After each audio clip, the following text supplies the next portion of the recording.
Esteemed guests and friends, welcome to the Museum Dialogue to celebrate the 10th anniversary of the Tchoban Foundation Museum for Architecture Drawing at our Aedes Metropolitan Laboratory, ANCB.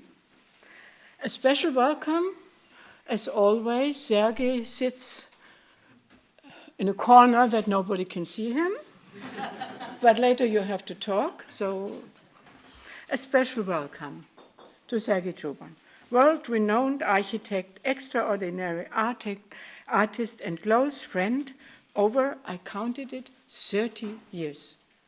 That's quite a while. During this time, Aedes has 3 exhibitions on his architectural work and 6 with him as curator, initiator, and advisor. Welcome to Nadia Bartels. Luckily, you sit in the first row. Maybe you get up, because she is from the... Okay, you missed the applaud. Because she's from very beginning director of the Museum for Architectural Drawing, and Eva-Maria Barkhofen, now you also have together, curator of the Jubilee exhibition. Now I warmly want to welcome today's protagonists, Sir Peter Cook. Oh yeah, that's nice, hey. Michael Frost. And again, Eva-Maria Barkhofen, as well as Natascha Meuser. Natascha, here, who will introduce the speakers and moderate the discussion.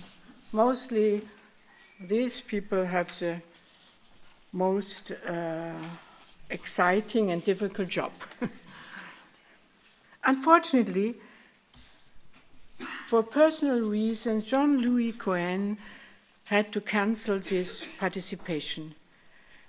And we are therefore all the more pleased to welcome Gottfried Müller, TU Dortmund. And Natascha will talk about him later.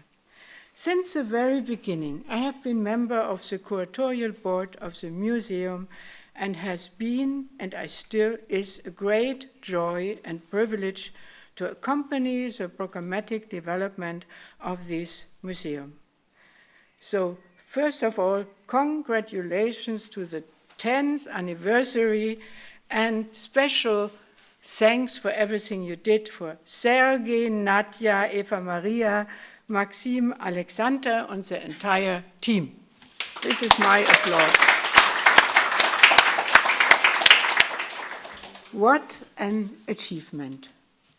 With a fantastic exhibition program, the museum made an indispensable contribution to the communication of architectural drawing in Berlin and meanwhile far beyond.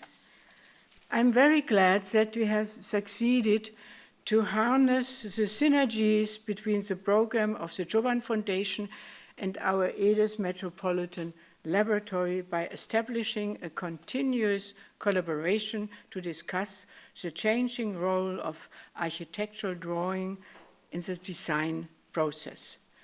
We call this format Museum Dialogues. And if you see it next time on an invitation, you know what it is about. And I also welcome the guests who are coming now step by step. My sincere thanks to Sergei for this commitment and for making it possible.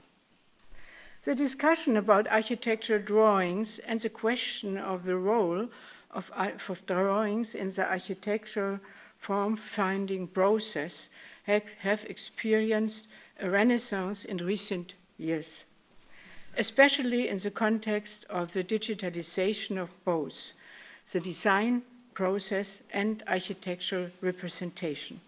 Today, education of architects places little emphasis on teaching hand drawing, and the next generation may lose the skill and the unique method of developing ideas and proportions through, quote, thinking with your hand, as Alvaro Siza once stated. So I think, dear Mr. Müller, teaching architecture drawing at the university, you have a lot of comments against what I said, so maybe it's not that, it will continue in future more than ever.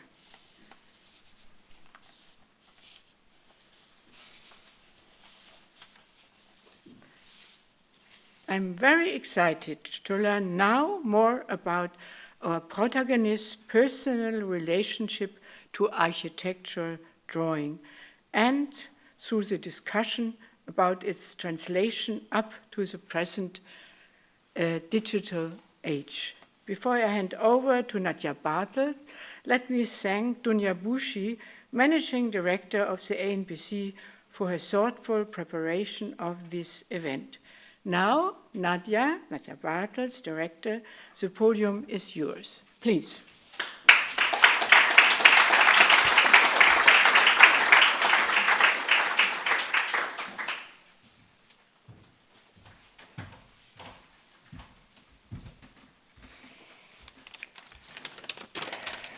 Thank you, dear Christine.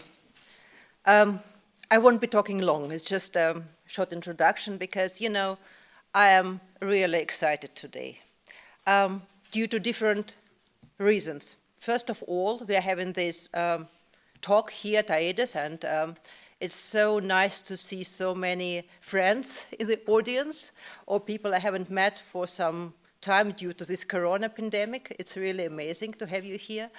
And we've got renowned architects and draftsmen like Peter Cook, whose exhibition was shown at our museum, and it was stunning. It was really amazing. And we have amazing draftsmen like Mikkel and Gottfried Müller here, who are represented in our current exhibition. And this exhibition, the new one, was curated by Eva-Maria Barkhofen, a member of our Board of Trustees, an art historian. And well, Christine, thank you very much for this possibility, and we really enjoy this cooperation. And I'm also very excited because it's not only opening of our new exhibition, ArchiVision, it's also anniversary of the museum, as Christine mentioned. Well, you know, now we are looking back to 10 years of our activity, and during this time, we have shown more than 30 exhibitions of architectural drawings. And in these exhibitions, we try to show a variety of architectural drawing, to show different focuses on architectural drawing, different techniques and different artists. So, well, of course, the initiative to start this museum goes back to Sergei Tchoban, a brilliant draftsman himself. And some of you do know I started in his office some years ago. Well, it was back in 2005. And at this time, and even earlier, many of you remember the architects were drawing by hand. We were drawing with felt pen or fountain pen on tracing paper. We were creating implementation plans. And these beautiful, really, I would say, sexy architectural illustrations made for clients were also drawn by hand.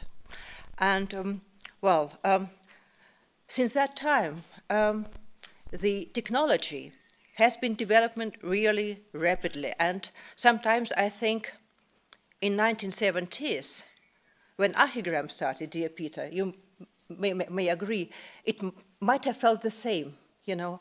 And now we are thinking about challenges the architectural drawing is facing. Because nowadays you would draw implementation work with AutoCAD.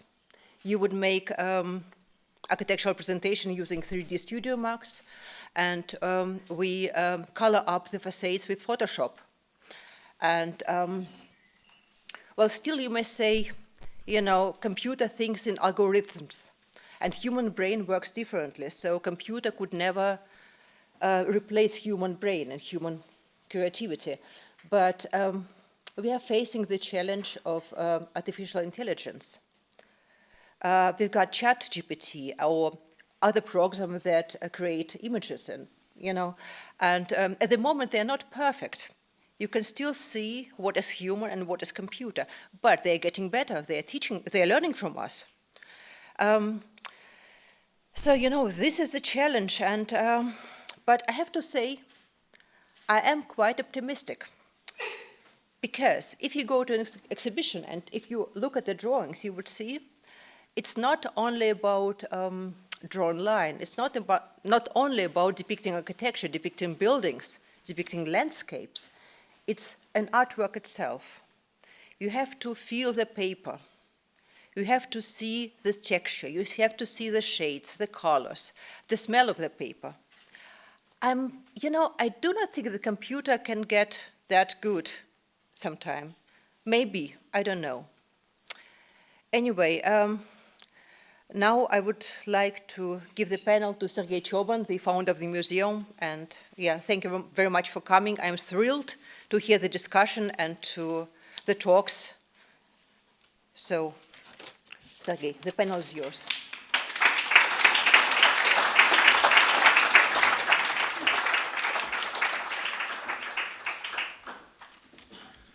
So, thank you, dear Nadia.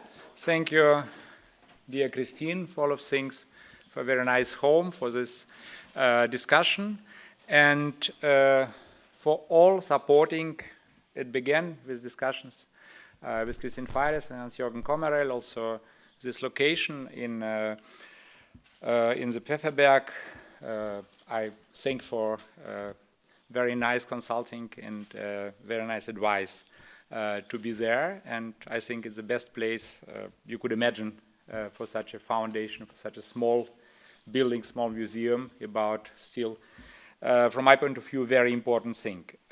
So since I was in my study time, I found architectural drawing very, very important. It's not just you are perfect or less perfect, but it's like a voice of architects, like a language of architect, is the fastest way to explain to anybody, to a wide audience, to wide publicity about your ideas, about future, about buildings, about spaces, about towns, this whole discussion about what town is the right one.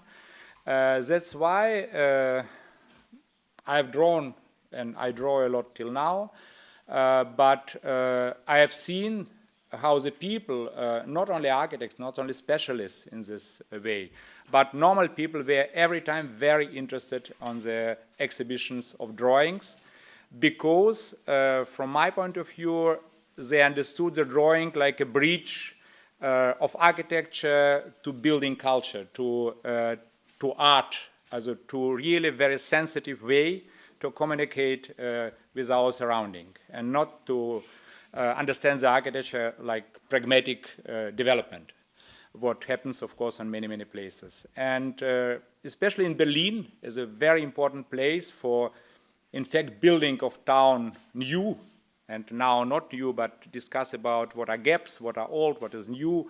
And it is, of course, also very, very important to do it on base of drawings, because I have heard also a lot from the visitors. They told, oh, if we see now this drawing of this architect, maybe a very important one, we understand much better why he built that and not on the other way.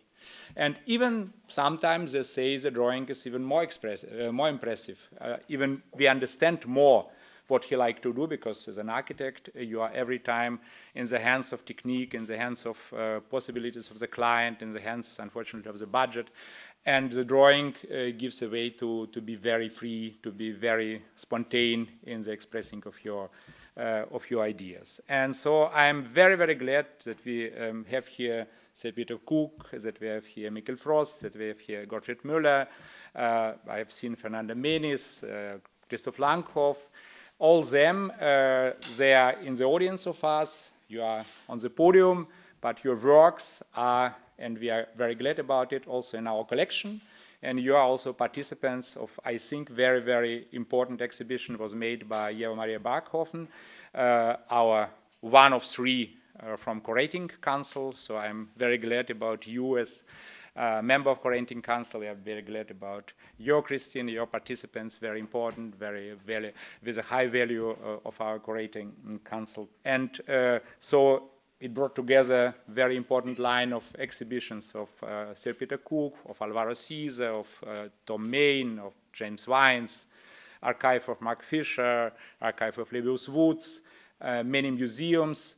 I think it brought also for Berlin the stage for architecture a little bit wider. I cannot compare myself, of course, with what happened here by Aedes, but still we are, I think, small but nice stone in this composition of architectural events are happening here since years. But I think also important role of this museum is also that we have given the stage to other museums, Europe-wide, worldwide, because many museums, very important, they even didn't understand they have so wide value of architectural drawings by their own collections before they began to speak with us. For example, huge exhibition made by Albertina about architectural drawings was made after very nice exhibition Albertina made with us.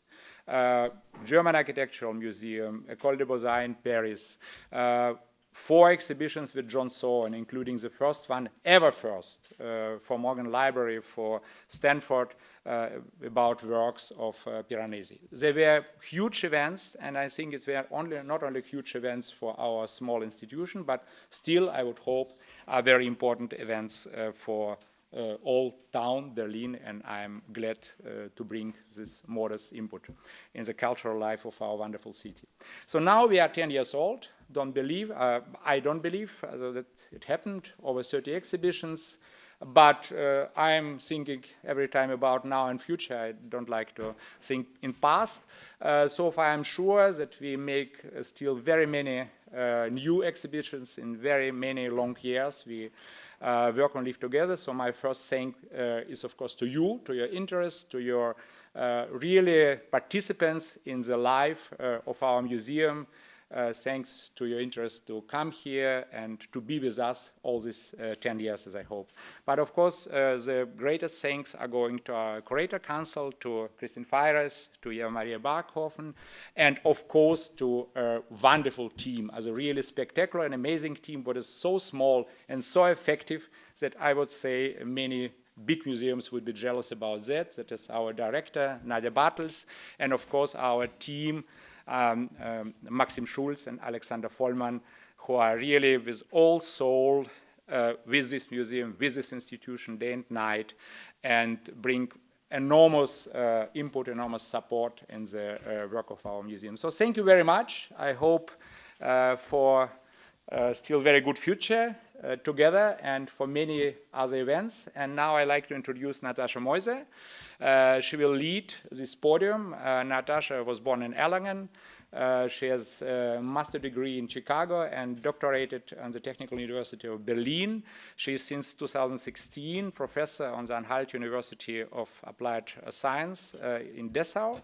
So I know Natascha some years, but little years. It's for a young woman. Since yesterday we know each other. So Natascha, please welcome, lead it, and I'm glad about your circle. Thanks, Sergei.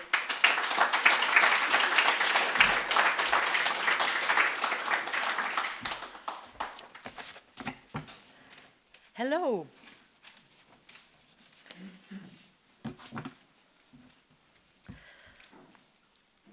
There's something, Sergei, or all the guests I'm talking to today, that combines you. It's knowledge, skills, and the passion of what you're doing. And I'm talking to you, Sergei. You have a lot of passion, I know. And you share it. You share it with us, and this makes it very unique. Christine, you started your gallery when I was a young student. And one of my big goals was, once in my lifetime, I want to have an exhibition in your gallery. I do not have it yet, but perhaps it will come true. So you were also one of my heroes. And then there are some drawing heroes, some artists in the first row. All the three of them are my heroes. And I love their work. Peter Cook, I'm following your work since I know what architectural drawings are like, actually. Yeah, you inspired my studies, myself, my personality. Mikkel Frost, he helped me out when I was doing a boring book, and I said, the book is so boring, Mikkel, I need some sketches to make the people understand what I'm doing. And of course, Gottfried Müller, he makes me smile whenever I see him. He's fantastic. He innovated a discipline that doesn't exist anywhere else in the world.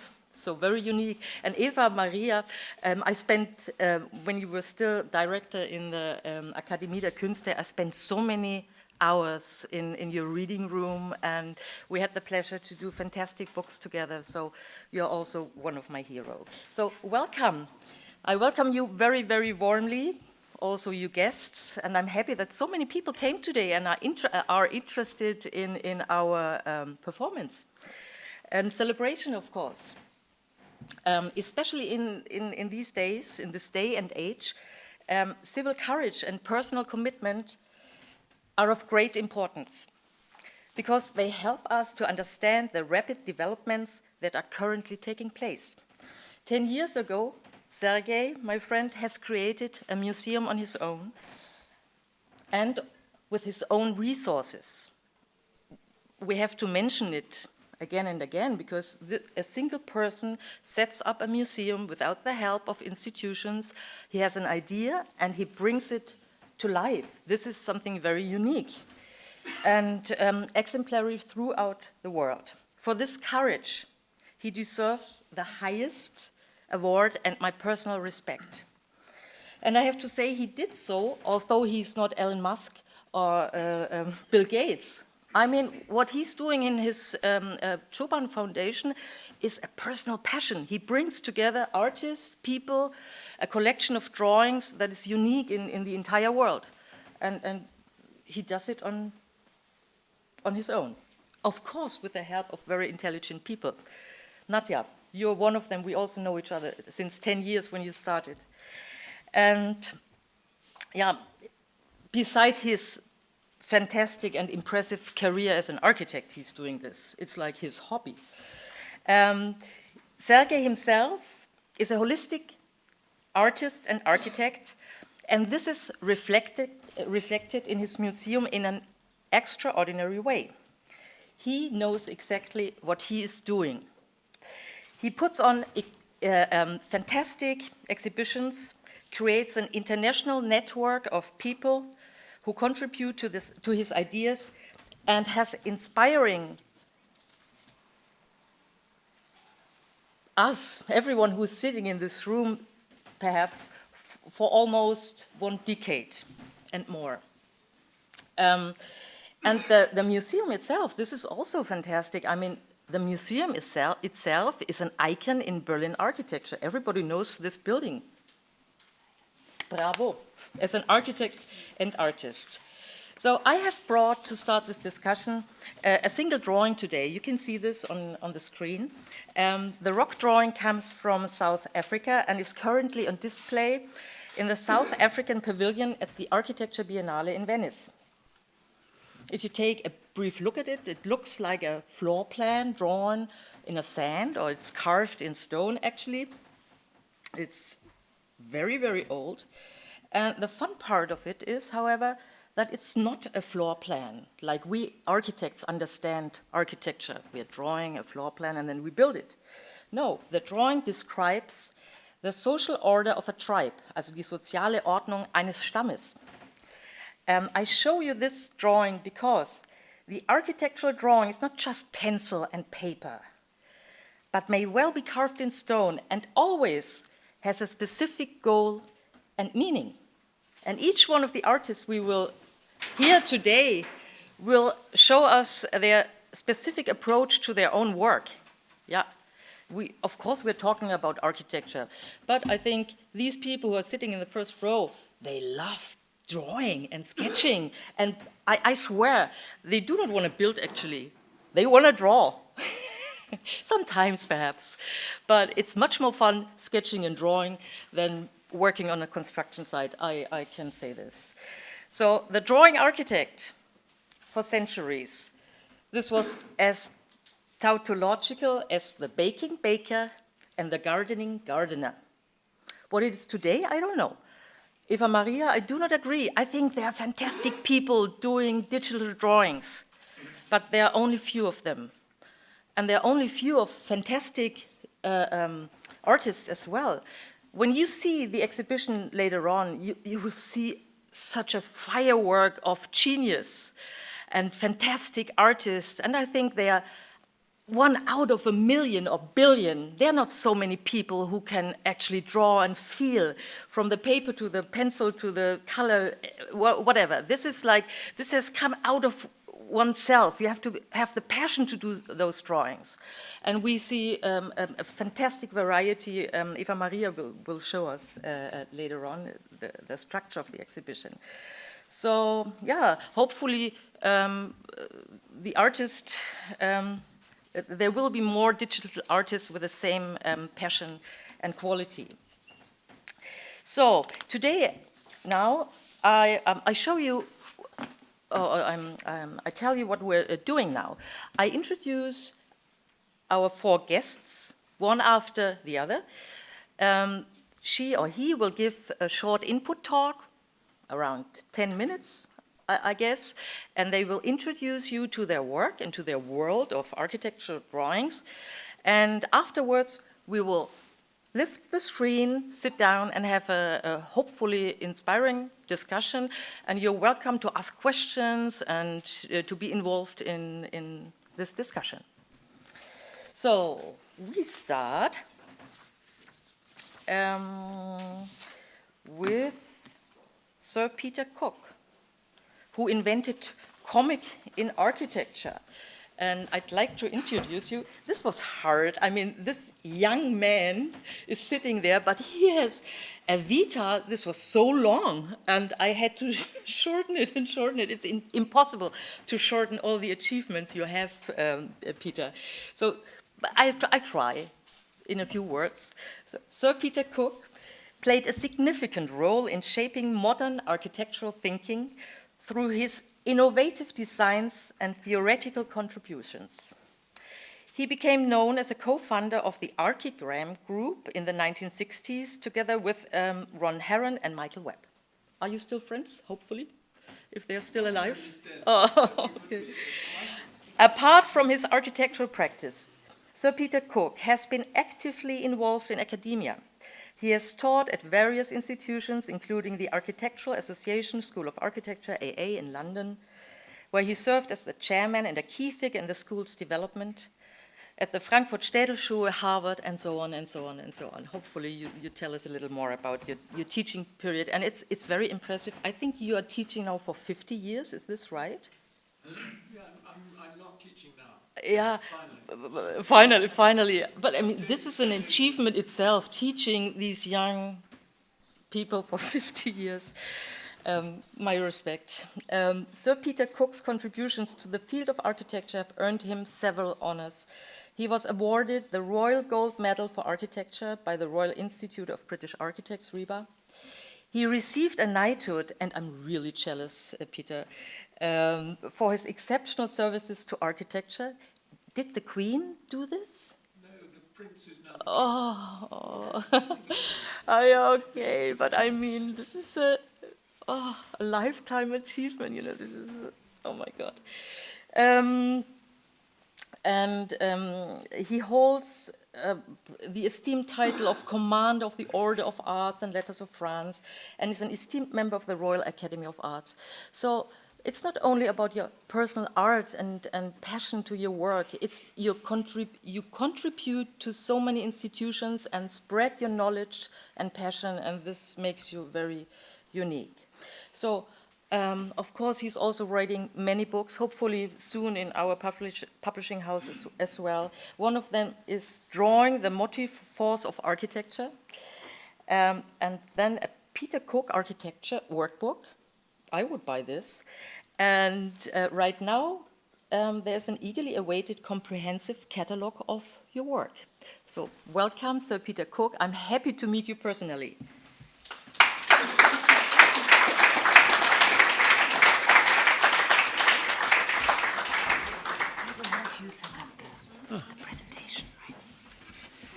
I now have to live up to the hype, I think. Very, very sweet of you. Quite a lot of the facts were wrong, but I'm not going to be pedantic about it. In the general, yeah, that's it.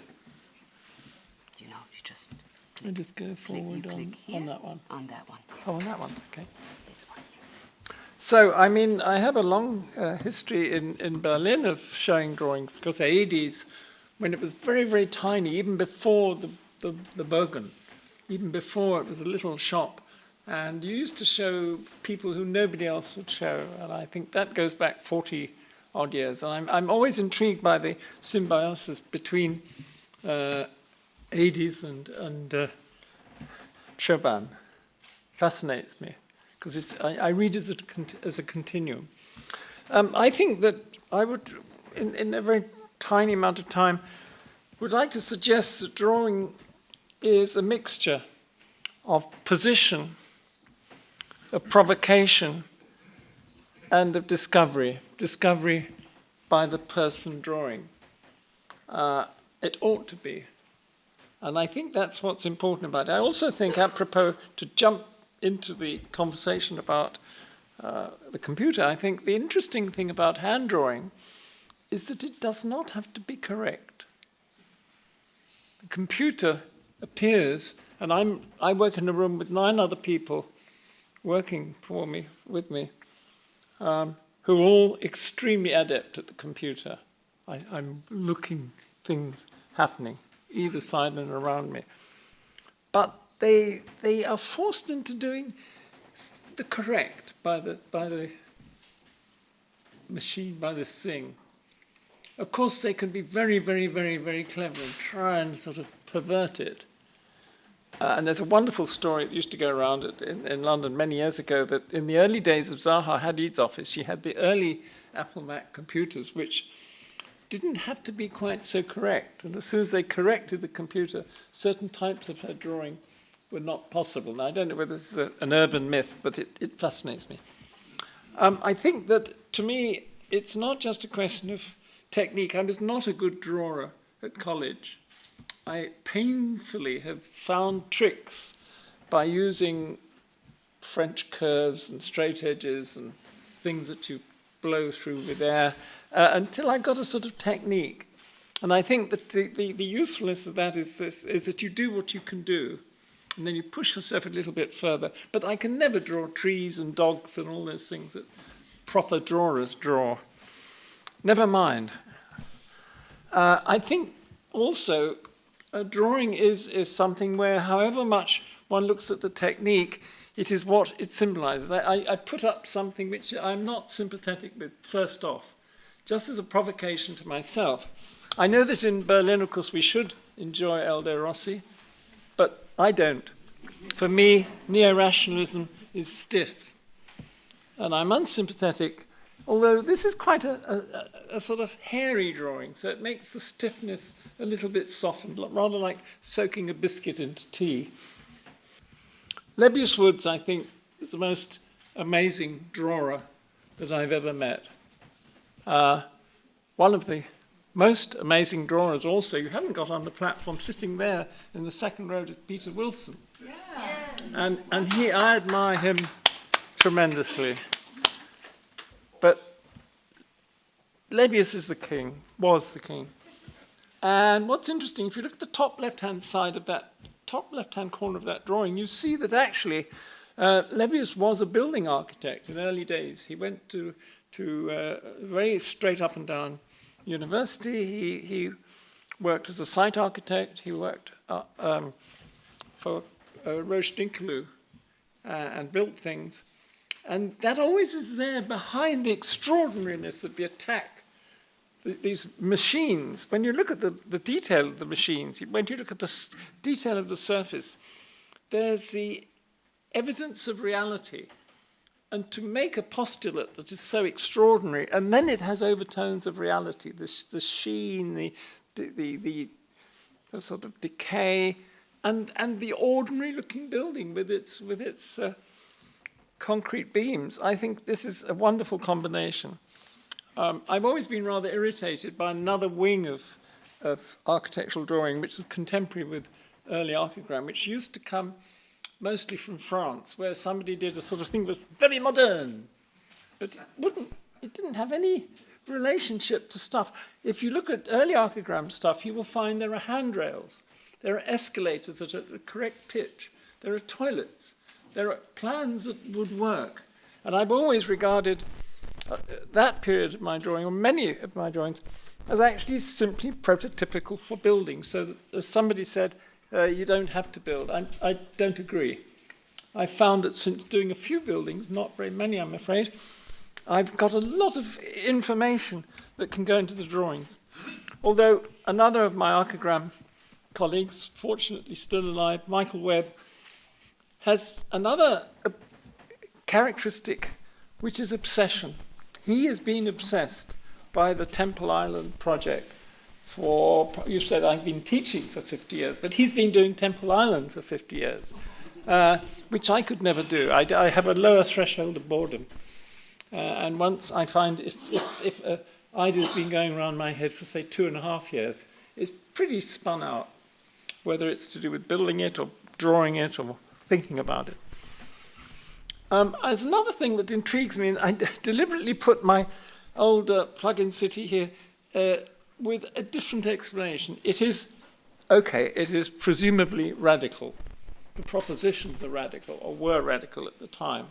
But what interests me in the context of today is that the drawing itself, this particular drawing, and there were many plug-in drawings, this particular one is actually in what I call the English tradition of the axonometric. It's drawn exactly the same way as Stirling draws his library.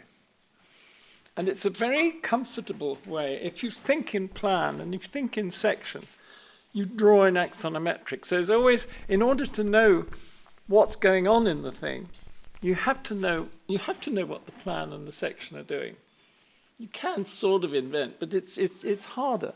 And so I'm claiming, certainly for a lot of the early stuff I've done, that it really comes straight out of the architectural tradition of making stuff, of designing something that would work. And if you don't know quite whether it would work, you make a sort of a thing that you think probably could work.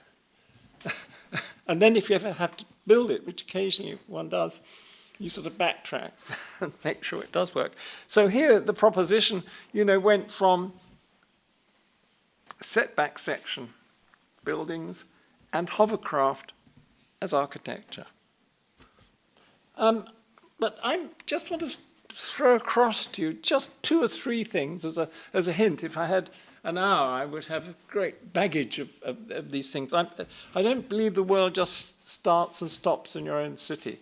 And I'm fascinated as a teacher and as a collector of architecture, if you like, in syndromes. I just mentioned I could have mentioned an Australian one or maybe a Canadian one or something. I've just chosen to choose a little syndrome of people of slightly different ages, but all coming out of Madrid at a certain point in time, and this is sort of 4 or 5 years ago, something was happening in Madrid. They were all taught by the same teacher, and so were several other very interesting Spanish architects. But what intrigued me is this stuff started to come in, and I've got to know all 3 of them, of course, is this special sort of lightness, because it was very contradictory to what one thinks of as the sort of Madrid, rather enclosed, stiff, solid scene that came before it. I throw that across you, that one has always got to be alert to coincidences. You find one intriguing young person coming out of Madrid, then you find another, then another, and in fact in the Biennale, Venice Biennale, maybe 2 biennales ago, there's a whole room of such people. And they are expert at drawing, particularly Peter, who's the least known of the three, is an extraordinary drawer, but in the tradition of making architecture. You look at his devices that he does, they're all done presumably by computer. I don't care whether they are or not, surely they are, with amazing, amazing lines that enclose things and wind like snakes around things. Wonderful stuff. Or if I take another group of people, a French lady, a very English couple, and a Dutch lady, or Belgian, Belgian lady, Riet Eckhout, who actually is very active at the moment in the last 2 or 3 years in organizing a group of people, including myself, of drawing. And we meet very occasionally, and we exhibit mostly so far in North America, and a very important book has just come out sort of documenting this. But the thing I wanted to point to here is the notion of capturing choreography, because this was built into early archigram conversations about things that move and pulsate and form and reconfigure. And I think they are of a later, well, a generation and a half, who have grown up with that, with the notion of things moving and transient and hovering and delicate. And I say that deliberately. I wanted to deliberately show some delicate stuff in Berlin, because personally I find Berlin architecturally is always very heavy. I've always found Berlin architecture extremely heavy, and I wanted to confront you with some stuff that is deliberately light. And probably one of the most extraordinary of the group of people that Riet Eckhout has collected together is Mark West, who's quite a mature person, who has made these extraordinary drawings, first of all in a technique of pencil dust. In the early drawings, he put the dust on the paper and then used an eraser to create the drawing. Latterly, he also is using the computer. The drawing, the picture on the left is not a photograph, it's actually a drawing. And I really recommend you to look more and more at what Mark West is doing. He's a very original thinker. An American-Canadian out of Cooper Union in the heroic period. And probably the person who puts the most drawing material online is Perry Culper, who's a professor in Michigan, originally out of Columbia, taught at SciArc, etc. And his things are always propositional about collecting pieces. This is slightly early Perry Culper, still I think his best period. But he puts loads and loads of stuff. This is pre-computer Culper. But it's always looking and collecting. It's a kind of portmanteau way of approaching architecture. But he's done wonderful things. Then a little bit of my own stuff. Okay, a long time ago, I experimented with collage, not as collage, and this is, glue it on collage, it's not Photoshop, but to try and capture a notion that's very difficult for architecture. I think Peter, sitting there, has captured water brilliantly in your water house, which I don't know whether the drawing has been discovered again, but no, it's not. It's this beautiful fountain house where you captured water. In this case, I was trying to capture spaciness, and it's impossible. Or there's what I call the picturesque tradition, and you have to watch the English in terms of picturesque. It's very difficult for us to not want to make things a little bit sweet and picturesque. There's lots of things going on, and funky stuff and nice stuff. And I think this is in that sort of mixture tradition of pop and picturesque. But there is the extraordinary potential of the computer, just at a practical level. We finally built a building that we might have wanted to build a few years before, and we could not have built it. No way could we have built Graz until the computer had reached a certain ability and it was therefore cheap enough to do it. But these graphics, not done by me, obviously, but by somebody sitting whilst the thing is growing, were most extraordinary. They're just lovely things to look at. I mean, I wish I could draw that. It'd be pointless exercise, because this thing can draw it. But I think we should not sniff at it. By no means. Sometimes, on the other hand, one does a silly drawing to a purpose. This is a series of cartoons. I did 24 cartoons at the encouragement of my colleagues. They said, yeah, do some cartoons, explain the project. And the cartoons were included in the package that went for the competition. It was a competition where we were invited, along with about 14 other people. And we won it, and as you see, we built it. But this particular cartoon is, because I'm a teacher, as was already explained, and it's an architecture school. What a wonderful job to get. You are a teacher and you do an architecture school. And so the building is full of anecdotes. It's built-in anecdotes. Here's the anecdote, having by that time become the head of a school. The terrible thing is to escape. Sometimes you know you're being cornered. There's some incredibly boring person coming down the corridor. Second means of escape. So this building does have extra bridges in it. And in this case, it is the student, bearing in mind it's a beach town. Nice to see you in the building again, Jules. Jules has been on the beach most of the time because it is a beach town. And there's the chief professor grabbing him, and a junior professor saying, oh my God, I don't want to be involved in this, heading off in the other direction. The point being made is that it's very useful to have a secondary means of escape. This week, these drawings were submitted into a project about which I'm not allowed to talk, and is in a place which has a lot of sand, so you can draw your own conclusions. And these are actually diagrams relating to two particular different village elements of the project. But I'm intrigued by using drawing, as I said before, to investigate, to question what is the nature of organics, what is the nature of a natural growth and an artificial growth. And this is another one, which is a little bit more pictorial, which poses the contrast between what I call friendly forests, and I need another lecture to explain what I mean by that, and tough landscapes. And here, the friendly forest idea combines with another idea, which is about new villages not having to spread, but simply sticking towers in the countryside, basically, if you want to.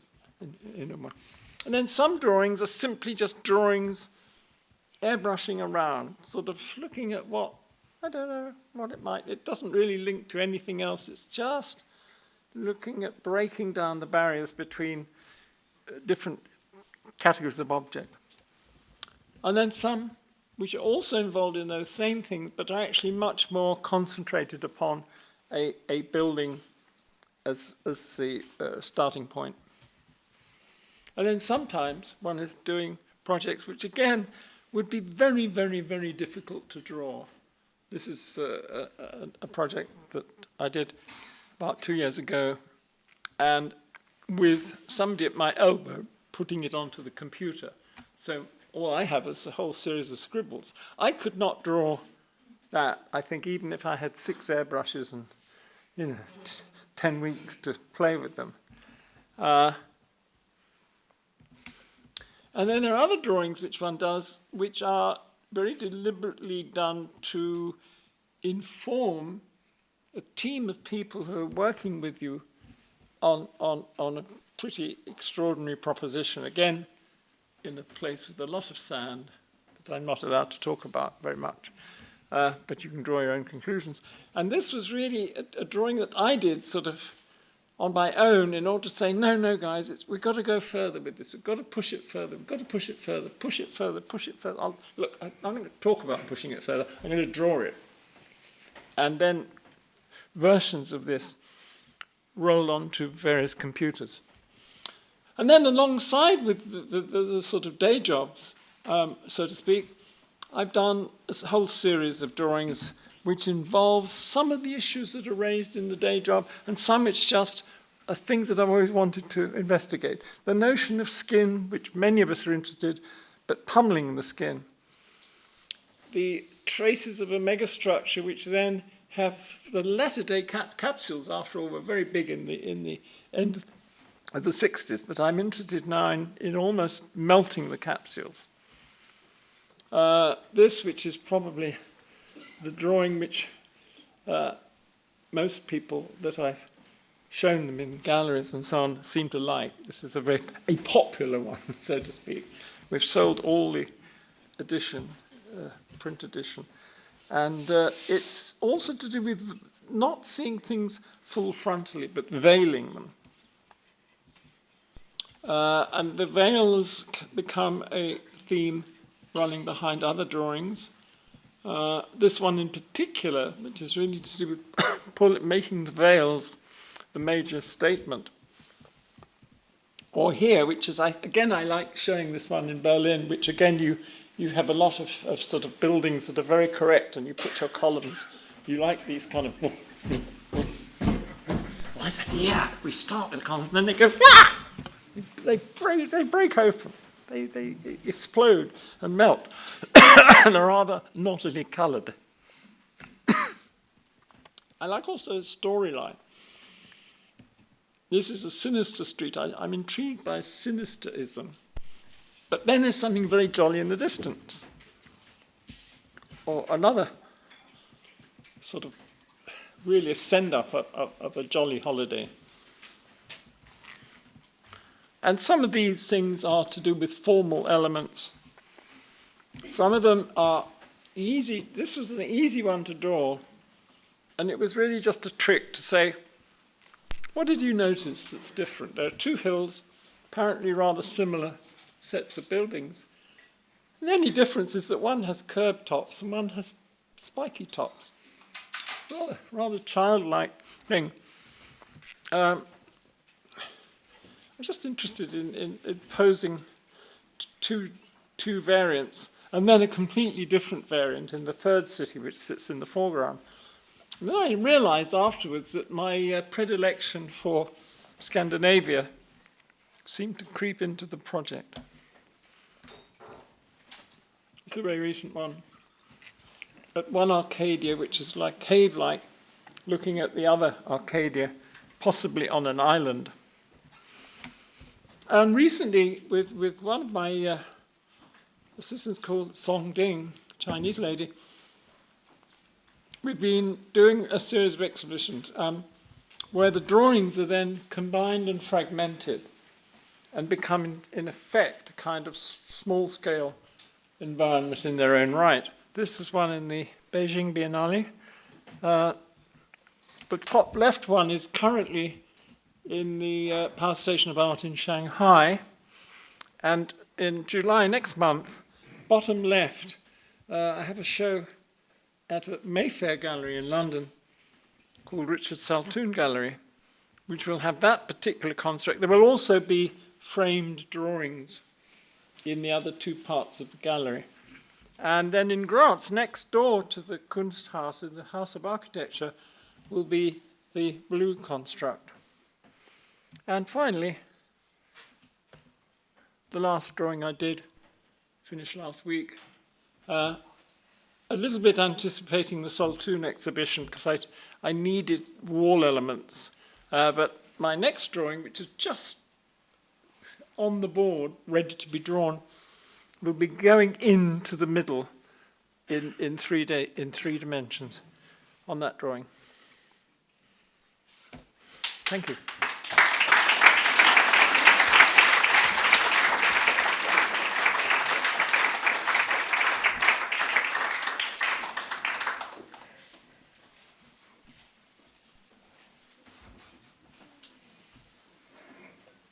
Give us 2 seconds to breathe, because this was already an overload of color and beautiful drawings. Thank you very much, dear Peter. As our next guest, we would like to introduce Mikkel from Denmark. Mikkel Frost is an exceptional architect and founder of the internationally acclaimed studio Zebra Architecture. Do you pronounce it like that, Zebra? Totally correct. Okay.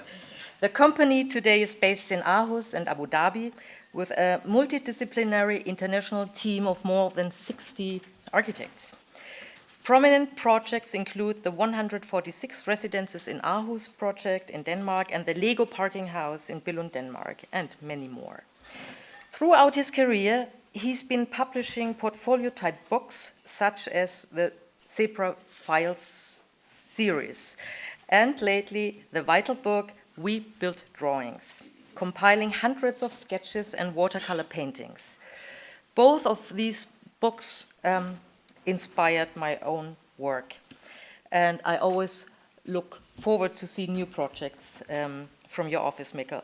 Mikkel's drawings are widely celebrated as an original contribution to communicating architectural thinking in an innovative way. And you see, there's again a person, an architect, who doesn't just draw or practice architecture. He's thinking, he's reflecting his own work.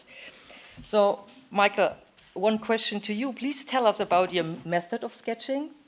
This is interesting for a new generation of architects, I think, because you invented something new, like Peter invented comic in architecture. You invented a new way of thinking and presenting architecture in drawings.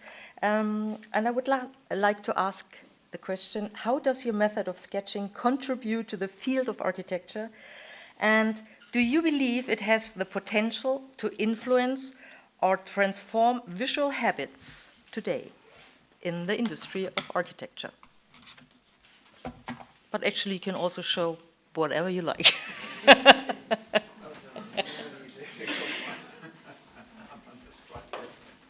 Welcome, Mikkel Frost.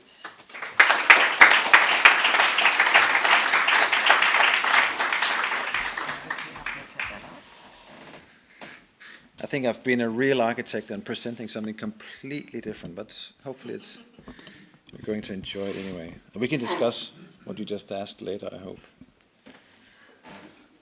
So while you're getting this ready, I just want to thank you, Sergei, for starting the museum. Thank you for existing, you and the museum, and congratulations with the 10 years. I can't believe it's been 10 years actually, but that's what everybody says. Time flies, and it really does. I also want to thank you for inviting me, because I think I'm speaking amongst giants, so I feel a little bit out of place here. But it's truly an honor, so thank you. So anyway, yeah, I'm going to talk a little bit about drawing and writing, the differences, the similarities, and using the two together. And where's there it is. When I was in high school, I had a really good teacher, and she used to tell us all the time that don't ever start a talk with Adam and Eve, like ever. Nobody wants that. It's not the way to start. But I'm going to violate that today, at least partly. And I'm not in high school anymore, so I think it's quite okay. And unfortunately, she passed away, my teacher. But I've lived by that rule for 35 years, and today I'm going to break it. Because I want to go back something like 15,000 years and talk about first this cave painting from Lascaux in France. It's 15,000 years old. And what I think is interesting about it is that this came before the invention of the alphabet. This came before reading and writing. So already 15,000 years ago, people wanted to share ideas and experiences in some way. Of course, there's always been the spoken word, but when you speak, generations of people that hasn't been born yet cannot hear that. And these drawings that are 15,000 years old are speaking to us today, and the people that made them are long gone. We don't know who they are. We can still interpret and enjoy the works across thousands of years. So drawing came before writing. That's my first important point. And if you look at the development of a human being, it's very much like the development of the entire species, because drawing comes before writing for every person. Before we start in school at the age of roughly 7, we start drawing. If you give a piece of chalk to any toddler, they will start doing something with no formal training at all. These drawings were made by myself in 1974 at the age of 3. I think I've actually never been better I've never been able to kind of reach this level ever since. The expression, the creativity, the boldness of this is just amazing, I think. But anyway, this is done before training.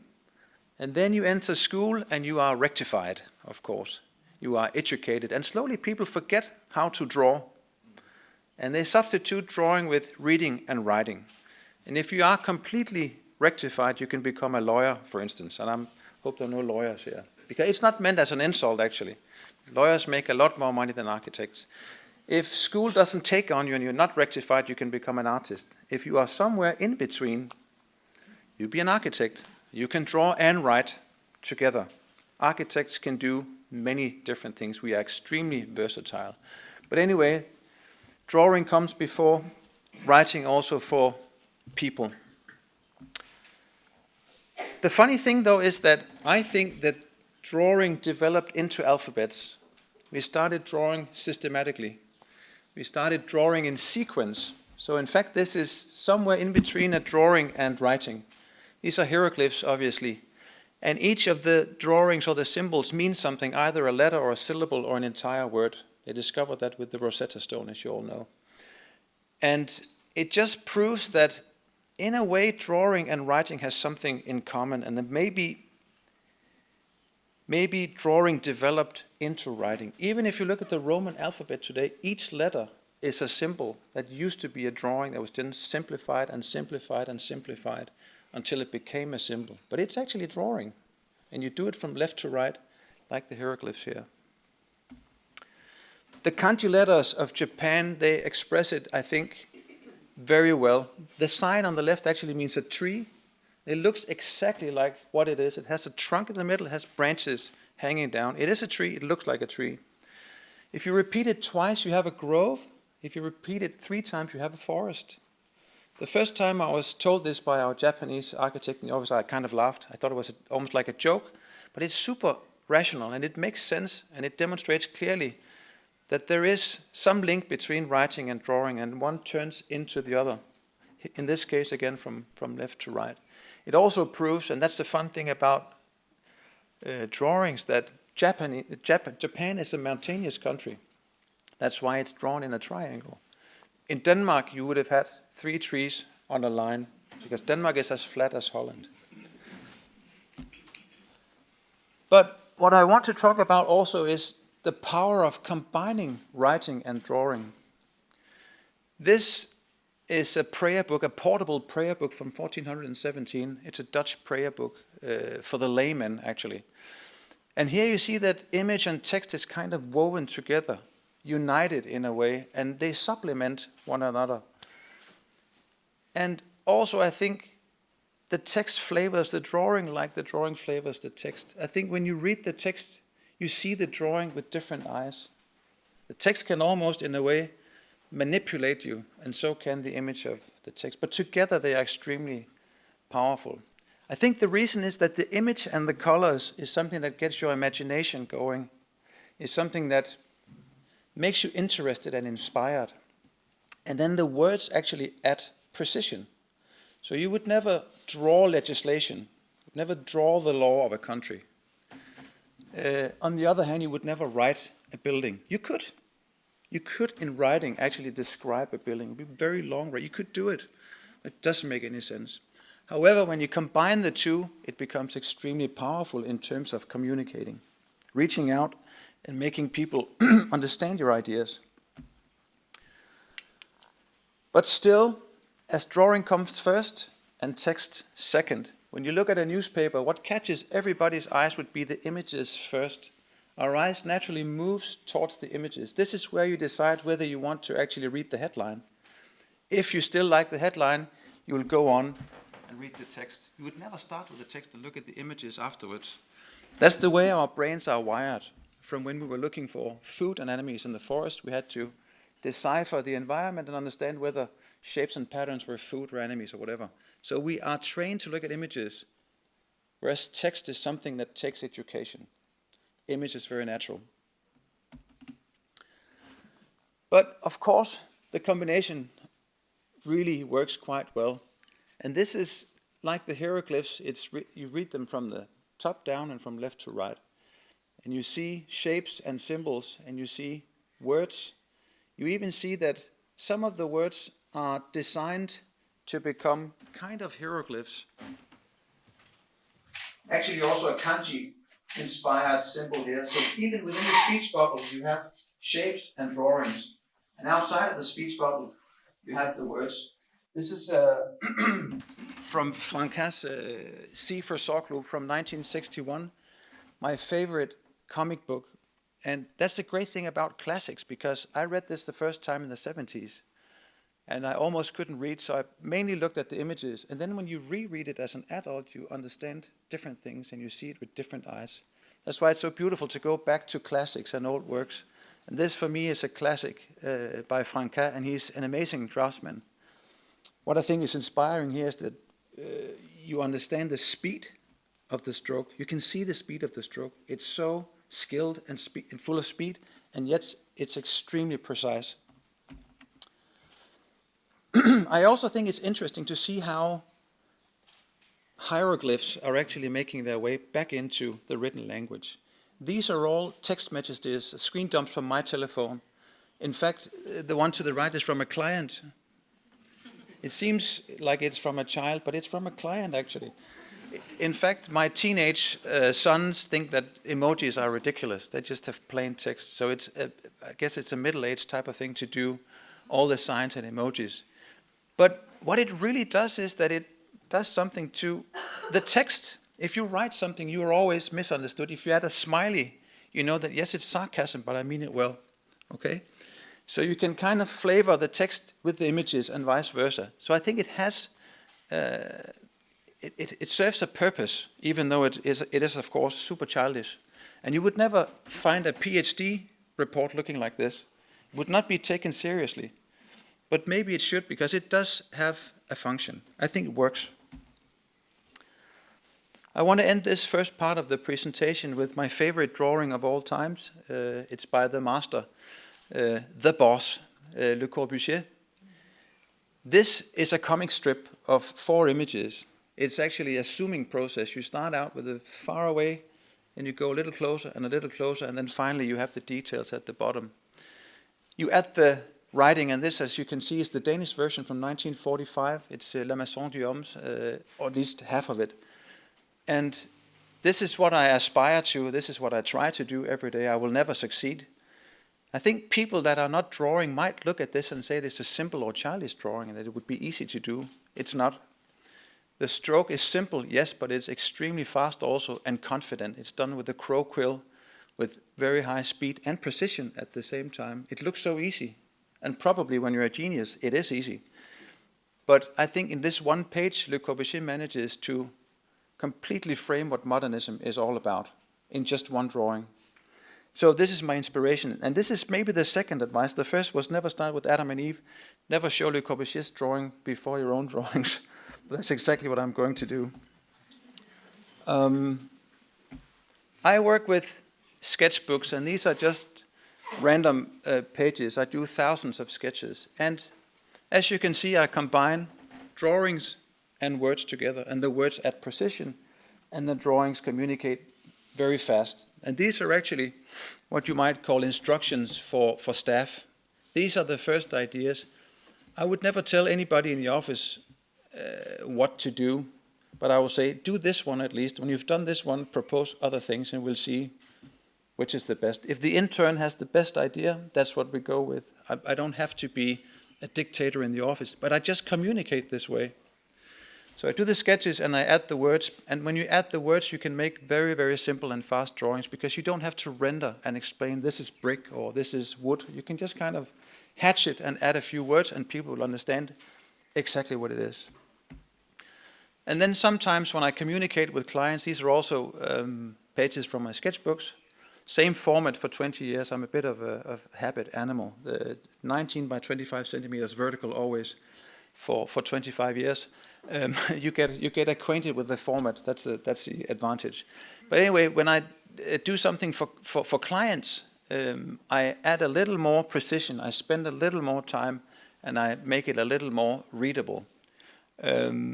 And as you can see on the sketch to the left, It's exactly like a comic strip. You read it from the top left to right. There are speech bubbles and a few words, and it gets more and more detailed, just like Le Corbusier's drawing. As you move down, I add more and more detail.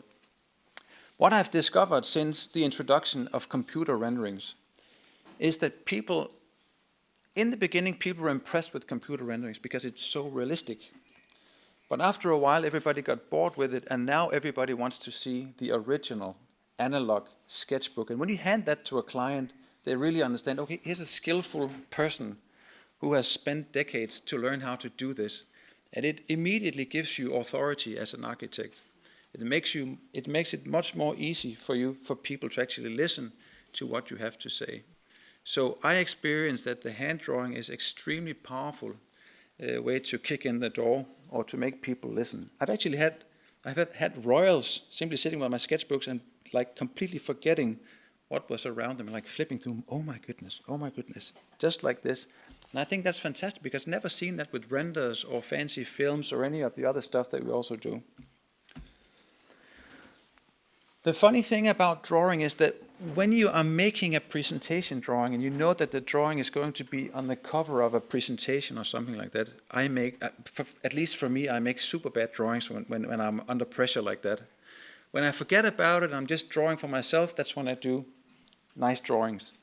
So in my sketchbooks, I have good ones and bad ones, and then sometimes I pick out the ones that I like the best, print them on on colored paper, in this case pink, and then I add a layer of color. And this is a technique that I learned in Peter Wilson's office. This is kiwi shoe polish. I had no idea when I started working with Peter that they were actually using shoe polish to color the drawings. And I rediscovered that technique a couple of years ago, and I really like it. It's quite fast, it's quite precise. You can see that it's a little bit uneven, but it's still very precise. And once again, the sketch on the right side, you read it top to bottom. It's a comic strip. I've even added A, B's, and C's and D's so you can completely follow it. Nobody will misunderstand the direction of how to go through this drawing. And if you do it, you'll probably understand what we are trying to do with the architecture. This was in the presentation recently for a competition that we did in Albania. A few other examples. Once again, the sketch to the right, a comic strip, and once again, like Le Corbusier, starting from the outside, detailing more and more in the end, adding even some paving details and some street furniture, etc. So going straight from master plan and to benches. So it's a scale jump within one page in a kind of comic strip, from left to right, top to bottom. And just with a few words for people to understand what this is all about. And you only have to add a few words. It's quite interesting, actually. I talked about education before and reading and writing. What I've discovered is that when I do jury work in competitions, I just flip through the folder, I look at the drawings, and I immediately know what the project is about. Then, because I have to, and because I'm getting paid to do so, I read the entire text, and I keep thinking, yes, I know, I saw that on the plan, yes, I know, I saw it on the section, I know. But I've talked to all the laymen, the politicians, and the clients, and they tell me that they don't understand the drawings until they read the text. And I've even had people say to me, I'm so happy that you put the text there, otherwise I wouldn't have understood your drawing. So it just tells you that people think different ways, depending on how rectified you are by the school system. But anyway, the text is super important, even if it's just a few words. For some of the projects we do, I decide to spend a little more time and do a painting, in this case, a watercolor painting. These two examples they don't have a lot of text actually, but they are riddled with little symbols. On the left you have the emojis and the symbols of skateboarding. So this is almost like communicating on a different level, but people that knows about the culture of skateboarding will understand all of the little emojis and the little symbols and signs. On the right-hand side, you have science symbols about math, the golden section, formulas, etc. So that's communicating to another group of nerds that will completely decipher this kind of a drawing. But once again, a combination of emojis, texts, and drawings, all of the stuff that I've been talking about. This is the last page. On the left, and on the right. And you see, in a way, it's all structured the same way. So you could accuse me for doing the same drawing over and over again. And in fact, the drawing I'm doing all over and over again might even be the Le Corbusier drawing, actually. You see, it's a comic strip. We'll read it from the left corner going down, etc. But even within this strict system, there's a huge potential for variation. And that's what I like about structured work. If you have a framework or some sort of a system, within that you can improvise forever. It's like a 12-bar blues. You can play it 1,000 ways or 100,000 ways. And that's what I do with the drawings as well. And so, before ending this, I want to just say that for me, looking at the cave paintings and looking at Peter's drawings and the other Peter's drawings, everybody's drawings, it's all about sharing an idea or a thought in the most efficient and clear way. And I think when you share an idea with somebody, you're not losing anything. You're giving something away without losing it. You're sharing that idea with another person that will keep it forever. So in a way, drawing for me is a bit like generosity. It's like giving a little present to other people, and they get to keep it. Even if they don't get the original drawing, they get to keep the idea or the image or the experience that this drawing is expressing. The gift that we got from the cave paintings is still here, like all of the other drawings. And that makes me super thankful that we can go see all the amazing works in the museum. Thank you.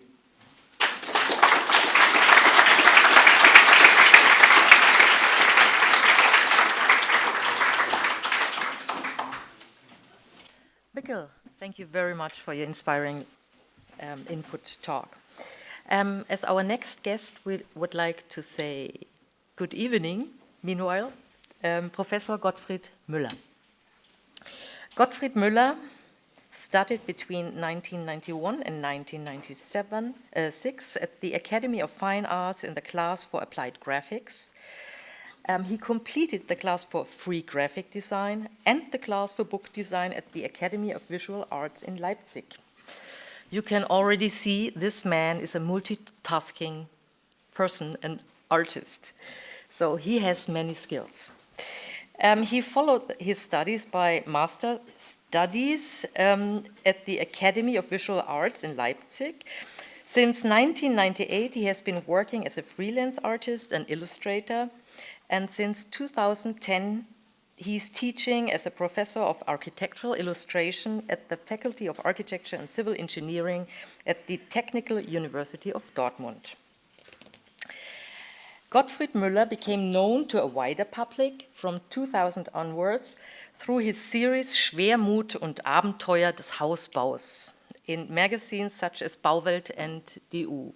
A couple of hours ago, I talked to somebody and she said to me, actually, I was not reading the Bauwelt. I was waiting for Gottfried Müller's drawings at the end, the very last page. So many people know Gottfried Müller from this Bauwelt, but also many people know Gottfried Müller from his tremendous amount of books he did within the past 30 years. Gottfried, first of all, I have to say I would like to be a student at your school, because I think one can learn a lot from his way of approaching architecture, because he's not taking himself too seriously, but he's doing serious, very serious things. It makes you think what he's doing. And I think Mikkel also said, we're not just drawing or doing architecture. We try to inspire other people and make,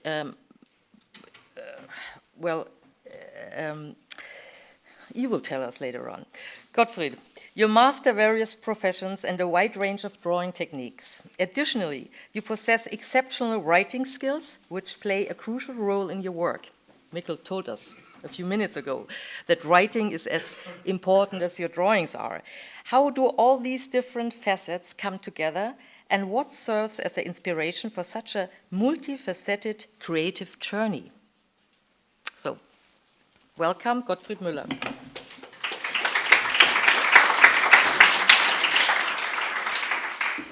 So, good evening, everybody. I'm the plan B today because Mr. Cohn couldn't come. So Sergei Tchoban called me the day before yesterday, so I had only very few time to prepare, which is good, because I didn't have time to become nervous. My English is a bit rusty. I hope I come through the lecture. Mikkel, for us, your lecture was a perfect preparation for what comes now, because I'm also into writing and drawing at the same time. And I start with my oldest works from 23 years ago.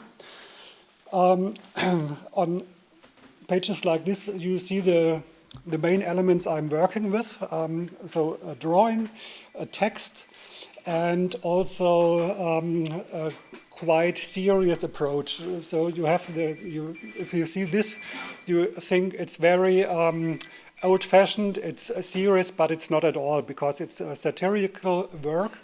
This is the English version, and it also looks as if the drawing is pretty old, which comes of my favor for old papers. So I do works like this on 200 years old papers I bought years ago.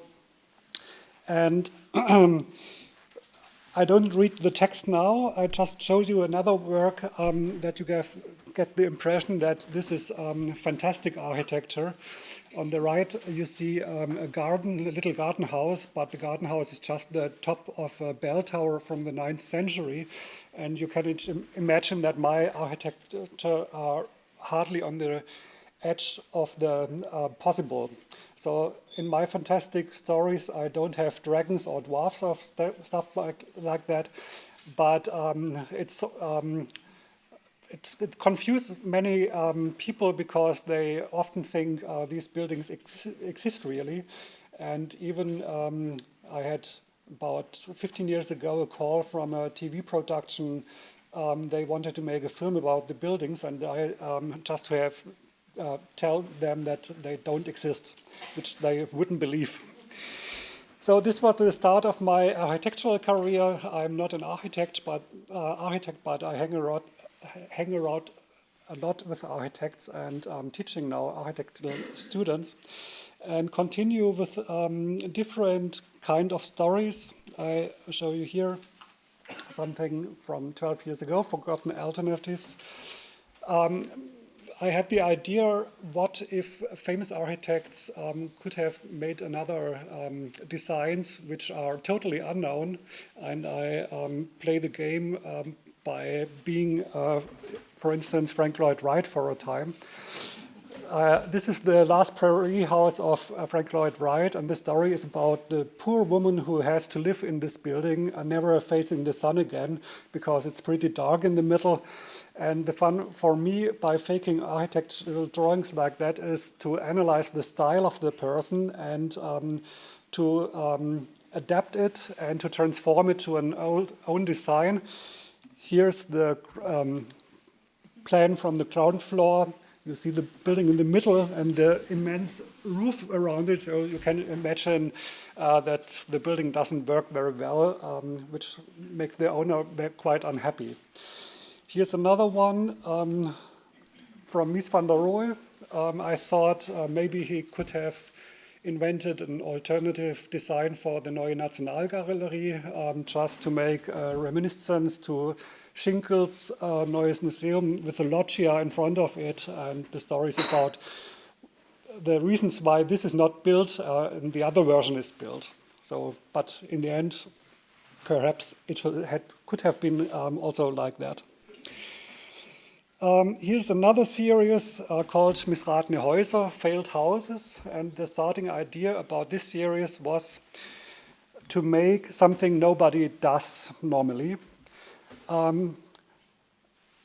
If you look at the drawing at the bottom, I thought you all know the beautiful drawings that are made in England and in Italy.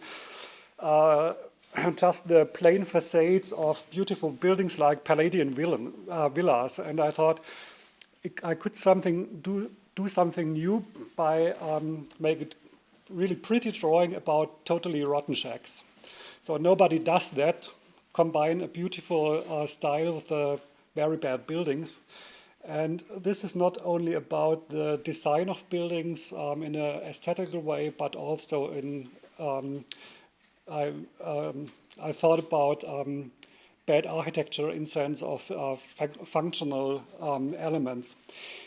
Normally I work with old buildings, but in this case I moved forward into our days and made, for instance, building like that here. This is a kind of wannabe Farnsworth house. I always wonder how people want to live in buildings or apartments with such big windows, because you have always to be aware, to be watched about from the neighbors, and this forces you to have totally perfect designed living room on the left, a perfectly designed dining room on the left. And in the middle, we have only small windows, which are the windows of the sleeping room and the bathroom. And on the next page, I show you what happens inside this building. So where people can look in, it's perfectly cleaned up and perfectly styled, but in the sleeping room and the bathroom, it's totally mess. And this is not only about architecture, but shows that I'm not looking or thinking like an architect. I'm much more into sociology and think about what happens with people living in places like that. And it's also about contemporary problems like the typical thing in our days of self-optimizing ambitions. On the one hand, everybody wants to present a perfect version of their own identity on the one hand, but have the conflict with other inner impulses which are hard to control. So this is reflecting about problems like that. Here come variety of different other styles or stories. This is a story about a bank building through the 20th century, and the bank changes his facade every 15 years. So on the top left and middle is the starting of the story, and then they decided to change the facade every 15 years. So you have a distillation of German architecture of public buildings in the 20th century, starting 1910, then 25, 1940 before the war, when the Nazi time, then after war, the 50s, brutalism, 1970s, postmodern era, and the 2000s. And the story is about how this architecture is commented by the press during the time. So if you have the pages about the 50s architecture, you have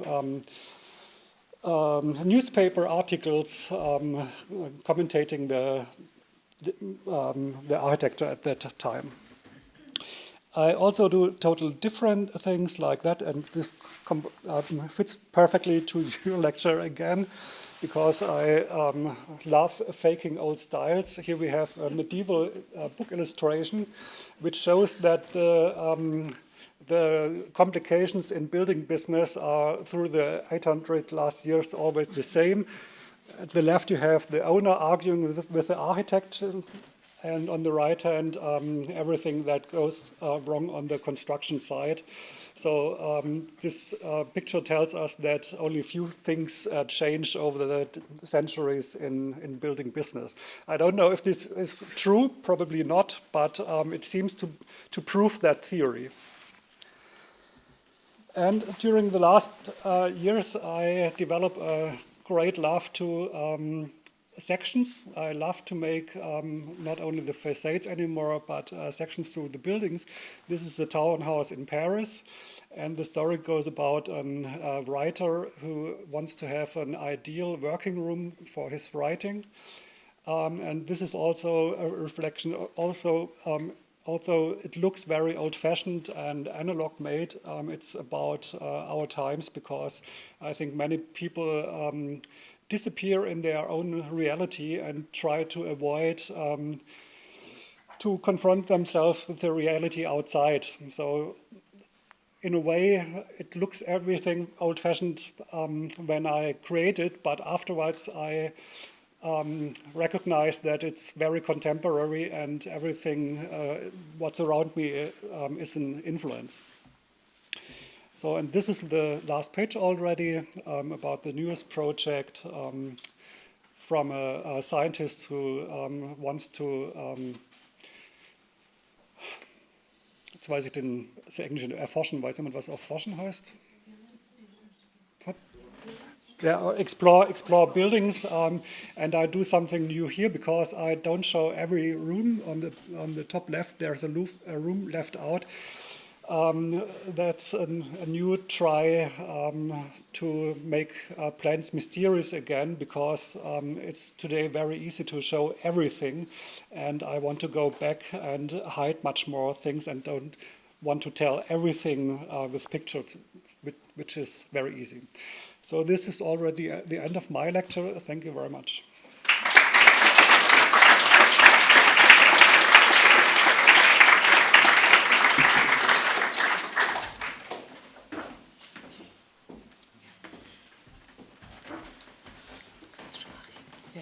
Gottfried, thank you very much.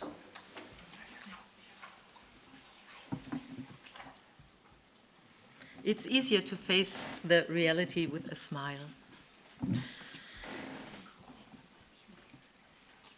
Okay, dear guests, now we welcome Dr. Eva-Maria Barkhofen. She is the last speaker for today before we start the discussion.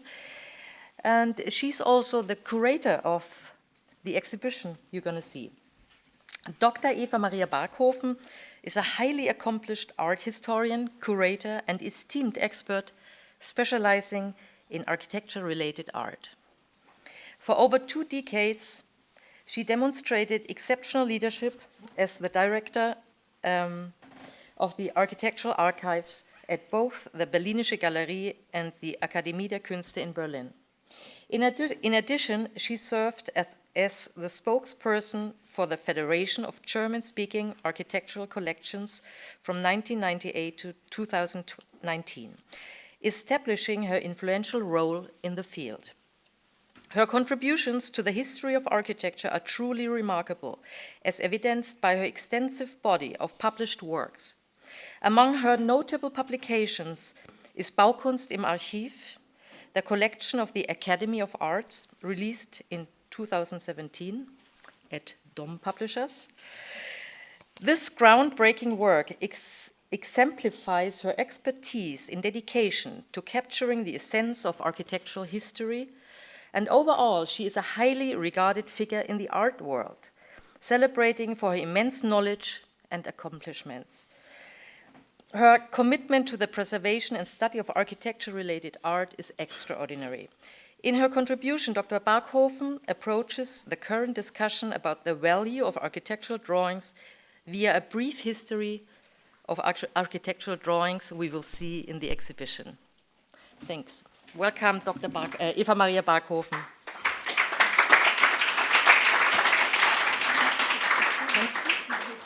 Holst du es zurück? Okay. Super. Thank you very much, Natascha. I have to apologize now, I think, because now comes an art historian whose job it is to write and talk about architecture. And I heard it's not so, yeah, I know. Many thanks to the previous speakers for their thoughts on the importance of architectural drawing.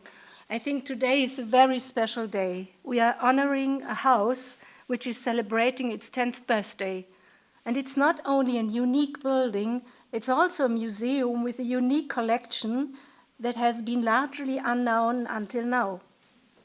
For me, it will be a pleasure to guide you through the concept of the exhibition, for which the Tchoban Foundation, and above all its founder, Sergei Tchoban, who is the founder and the builder of the museum too, has given me a completely free hand.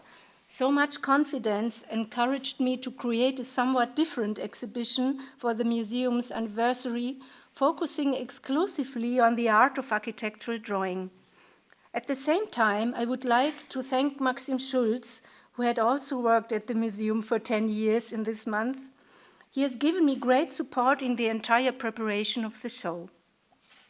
The exhibition bears a meaningful title, ArchiVision, which unites the three core themes, the word architecture, the word vision, and the word archive. The latter means that the drawings exhibited, created over 4 centuries, come solely from the collection of the Tchoban Foundation and its founder.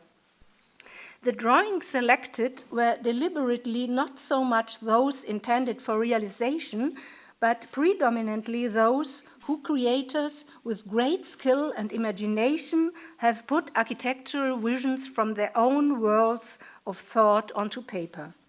Of course, it was not possible to unite all the principles and tenets of architectural drawing in this exhibition. Therefore, the approach on the complex subject had to be made by ordering and specifying.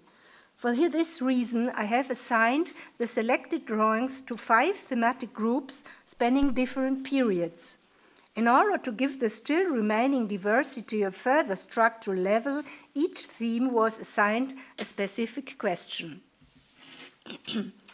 The first chapter focuses on the sketch, which records the early thoughts of a designer as a snapshot on paper.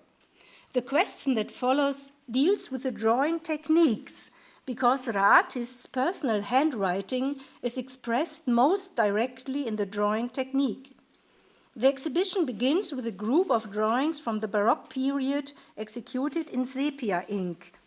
Here are 2 sketches by Pietro di Gottardo Gonzaga, an artist from the Veneto who went to Petersburg and from whom numerous stage designs have survived. Here becomes particularly clear that within one and the same sketch, drawings were made both with precision and with a quickness that was thrown down. Drawing techniques changed over time. Pencil, chalk, and watercolor was added. Today's sketches are usually put down on paper in quick strokes with felt tip pen or fineliner.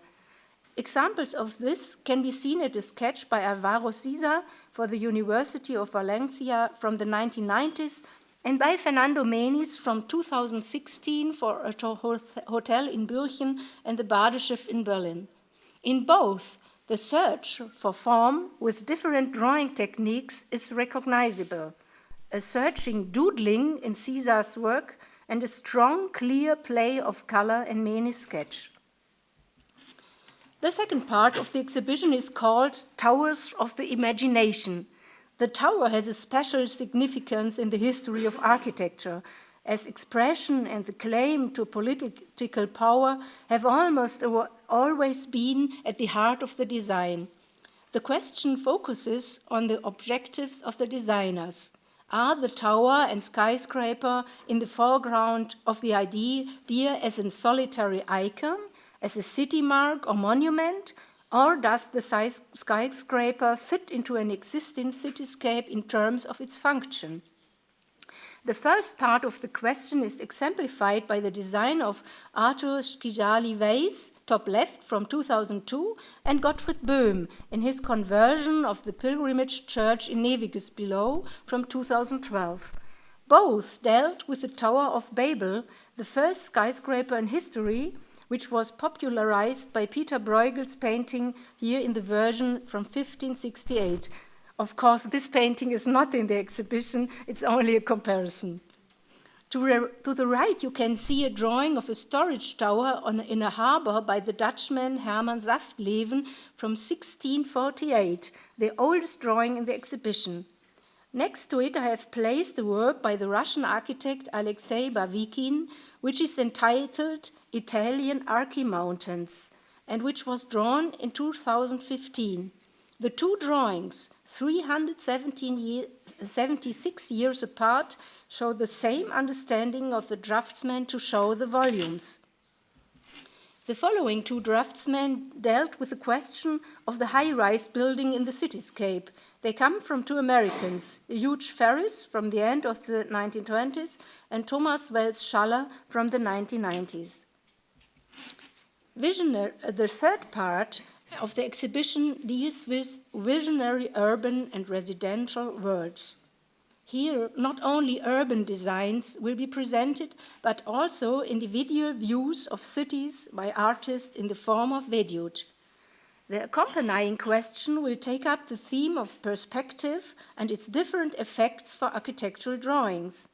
Numerous draftsmen work on two-dimensional representations. For example, Zvi Hecker, in his monumental drawing of the Jewish primary school in Berlin from 1993, in which floor plans, elevations, and sections are superimposed on one level. The second drawing is by Peter Cook and shows the development of an island which he named Arcadia Peninsula Housing Project from 1977 to 81. Here, too, two-dimensionality was chosen as the drawing's starting point, although here the strong colorfulness dominates. The red chalk drawing at the top right is by Hubert Robert from 1778 and shows an interior of a fantasy palace. The drawing demonstrates the depth-generating perspective combined with the light leading from behind into the darker space in front.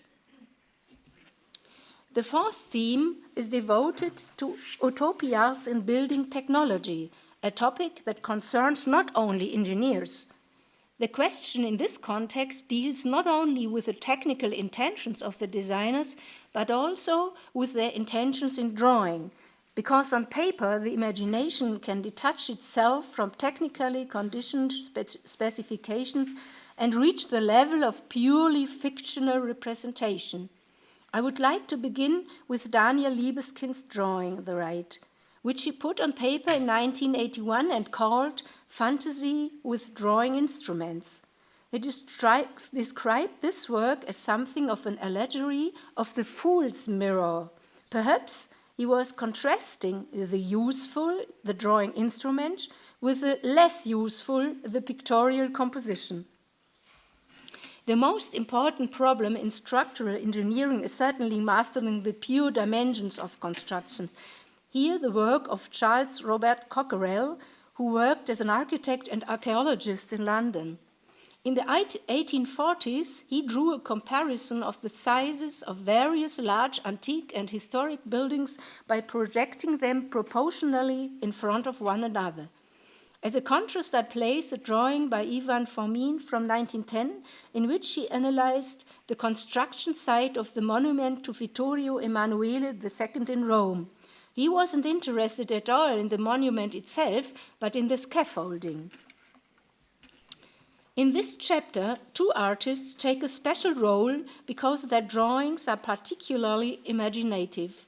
First, the Russian artist Yakov Chernykhov, here with a view of an industrial area with high bridges, which he drew at the end of the 1920s, and on the other hand is the architect Libius Woods, who has created in the 1980s and 1990s various series of drawings on the subject of technical visions in the future, as here the drawing Aerial Paris from 1989. While from Chernykhov is known that he completely turned away from the reality and drew himself to a fairy tale world, Libius Woods conquered the universe with dream cities, but also ruins, which he analyzed like an archaeologist of the future. In the fifth and last part of the exhibition deals with a theme that I called world theater, because the focus of the designs is on the fictitious architectural worlds. Architects and artists with an affinity for architecture can hardly find a freer stage for ideas when they can explore the limits of their drawing possibilities on paper. Both visionary design as well as design intended for realization are shown, as well as illusionistic festive decorations, designs for stage sets, and drawings that reach into complete abstraction. Here you can see three drawings that are thematically hardly different, but yet harmoniously related to each other. Above is a garden design by Paulus Decker from around 1711. On the right, I put a festive decoration that Carlo Marchionni planned to erect around 1738 in front of the church of San Carlo alle Quattro Fontane in Rome. And below you find a drawing by Manfred Ortner from Haus Rucker entitled Lake Etna and was created in 1974. Even if there is a time difference of 263 years between the drawings, they have one thing in common: the theatrical effect and the importance that the motifs had been put in urban or garden space.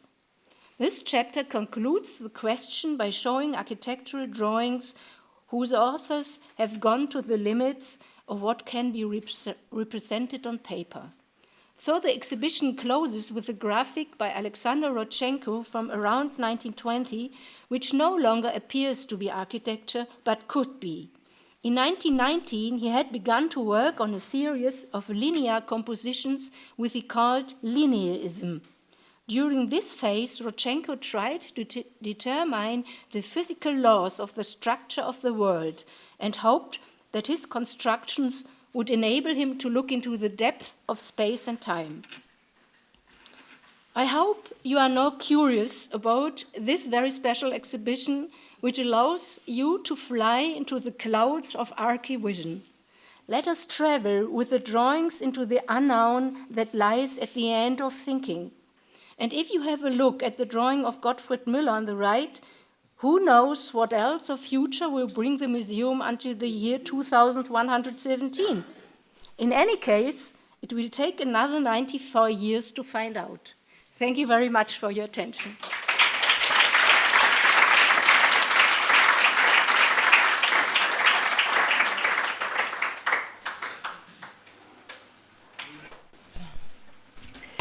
Dear guests, first of all, thank you very much, Eva-Maria, for this wonderful introduction to the exhibition. Unfortunately, we are not in time. So actually, we wanted to start a discussion 1 hour ago. So what we do now, I propose we sit down, and you're welcome to ask questions to our guests before for the next 15 minutes. Okay, because afterwards the press has to see the exhibition, and then you will have a glass of wine in the garden at 7 o'clock. Our guests may go to the museum and take a look at the exhibition. So, dear artists, please take a seat for 15 minutes, and then we make a high-speed dating with our guests. Okay.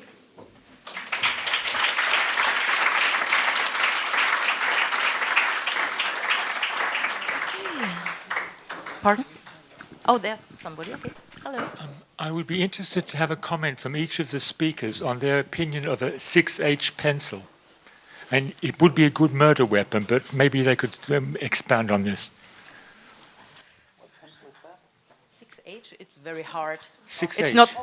6H. Yeah, 6H is like graving. Yeah. Yes. You have your. Do you ever use that, Peter?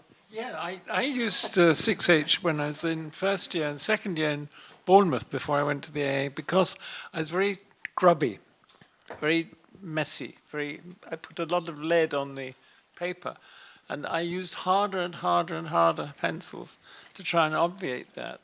But then I discovered using ink, and I have never really been a pencil person since.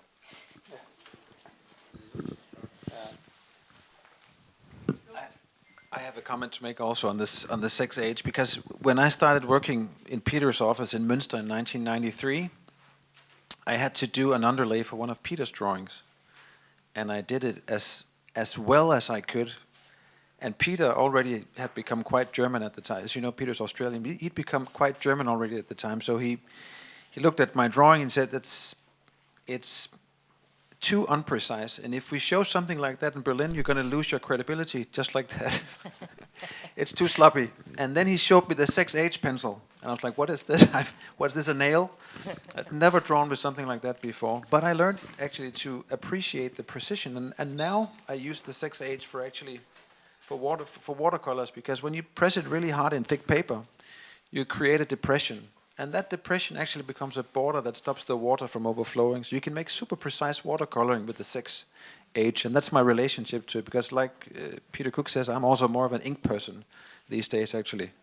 The great thing about working with ink is that you can't erase it, which is super important. That's one of the mistakes about the computer, is that you can undo. Control-C, that's a problem, because it means that you're not thinking cautiously about what you do before you do it. Whereas when you can't undo it with, for instance, watercolor, you really have to think carefully about what you do and what you choose, and you have to get it right the first time, which is quite a, it's a nice kind of pressure. And it also means that your drawing will be finished at some point. Whereas in the computer, you keep adjustment layers forever, because I can always tweak it, I can always go back, I can always turn off the layer. You can't do that with a physical drawing. It has to be right. It means that you're concentrated on a completely different level. Some people drawing on the computer are listening to the radio and all that. If you really draw watercolor, you have to really look at what you're doing. It's a nice kind of a pressure. So, yeah, excuse me for the long answer. No, that's great. Peter, when I prepared for this discussion, I read that your mom took you to several galleries when you were young, because she also wanted to be an artist, but she didn't succeed. Yeah. And did this influence your life? And afterwards, I would like to ask Gottfried, what was your initial to your life as an artist? I think both of my parents were born in poor families, and they reached a position when I was young that they could take me to, and the city that we lived in, it was the wartime after all. It was very small, and so I was taken to symphony concerts, theatre, ballet, opera, and galleries. The concerts have stayed. I hate the theatre. Opera, I think, is a bit stupid unless I shut my eyes. And I don't know. I was a bad drawer, but I was exposed to it. And I also, as you mentioned, your art teacher or a teacher, I had an extremely good art teacher, a guy, in the 2 years before I went to architecture school. And I went at 16 to architecture school.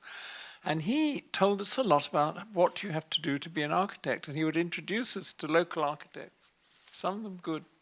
And therefore, one went completely prepared with the upside and the downside.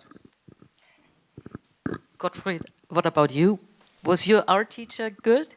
I don't remember quite well, because I started drawing much earlier, and the most impact on my growing up had is the fact that I had really strange parents, which didn't like any media. I grew up without TV, without telephone, without radio, without newspaper, but with hundreds of books, and lived till I was about 9 years old in a little village in southwest Germany, where we had a big castle in front of my home. And because I didn't know anything about the 70s, I thought, okay, this is reality. I live in a small village here. We have the Duke in the castle. He's the boss here. And this was the world I knew, because I didn't know about the Cold War or the RAF or anything. And life was pretty boring, so I started drawing and grew much more up in the 18th century than in the 20th, and discovered with about 10 years that there is East Germany, and everything was right strange then. But what helped me very much in this childhood was the ability to trust my own fantasy and to imagine worlds. And this is something I think my students lose more and more, because they see so many pictures that they lose their ability to imagine things by themselves. I think this is combined in a way. So if you see less, you have more space in your head to imagine by your own things. So this was very important for me to have only very few pictures in my childhood.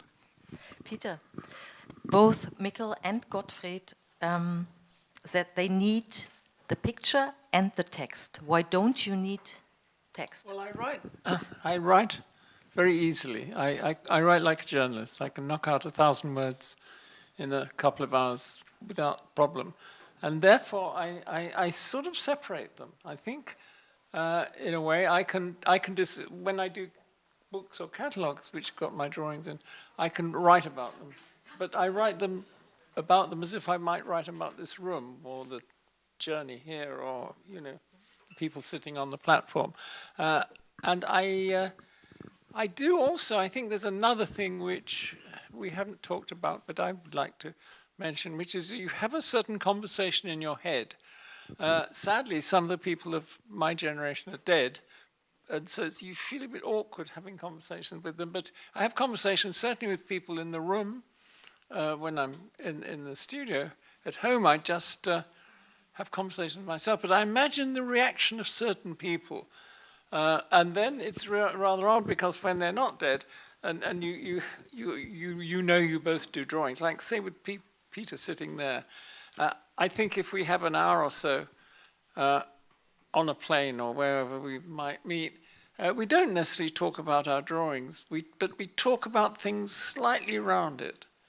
But in a sense, you are almost embarrassed to talk about your drawing. But you certainly talk to certain people in your head. You say, old so-and-so will enjoy this bit. And then you do something, I think, that conversation, maybe, I wonder about this, and I wonder what she would say about it. So I think there's certainly conversation built in. There's, or what is pompously called narrative sometimes. I'm a bit dubious of narrative as a great method. I think it can become a bit pompous, but I think certainly you don't just sort of draw it because it's there. You think, like drawing the sinister. The sinister came up with me and you, and drawing the bit that's speculative, which sometimes needs the bit that is perfectly straightforward to support it. I wrote recently in a book about whether I'm actually using the imaginary to support the possible, or the possible to support the imaginary. I like weaving the two together, or at least not imagine the propositional. If you're proposing a certain thing, if you're onto some idea, sometimes I think rather than make it all far too highbrow, far too intellectual, which I'm not, or far too even tectonic, you need to have a bit of the reference to the ordinary. So I quite like putting somebody sort of, I don't know, digging the garden in the corner, or an ordinary bloke on a bicycle, or somebody picking their nose, or whatever it might be, or a dog. Not that I draw dogs, but I always like putting I'm not very good at dogs, but I like putting a dog in dogs in something that's really, really out there, because you say, it's not all hypothesis. It could be real. It's really to do with saying it could be real. It could be real, and I think that I'm sure I could have. If the Grants building is the most extreme thing I've done, I could have drawn something like that 20 years before, and people say, "Oh, what's that funny potato with things sticking out?" And then but it's real. And so I then have the proposition that a lot of the rest could be real. But I like that funny jump between the mundane almost and the extremely propositional. That's why I came back to Lebbeus, where if you look at his drawing, a lot of his expertise as a building, actually had engineering training as well, which makes it interesting. Eva-Maria, you are the one in the position that you decide what is the value of a drawing or sketch. So what would you tell the artists? Thank you for this question, because I'm outside of your group, really completely outside of your group. I worked as a head of architecture collections for 26 years, and I think I nearly met 100 mostly older architects who wanted to give their archive to a museum or an archive institute. And for me, it was the first meeting, the best meeting, when I saw how they dealt with their work. Mostly they say, oh no, it's not so good, and I don't want to show you more. They put one drawing and show the best, and I thought, it could not be the only one. You must have more, and so on.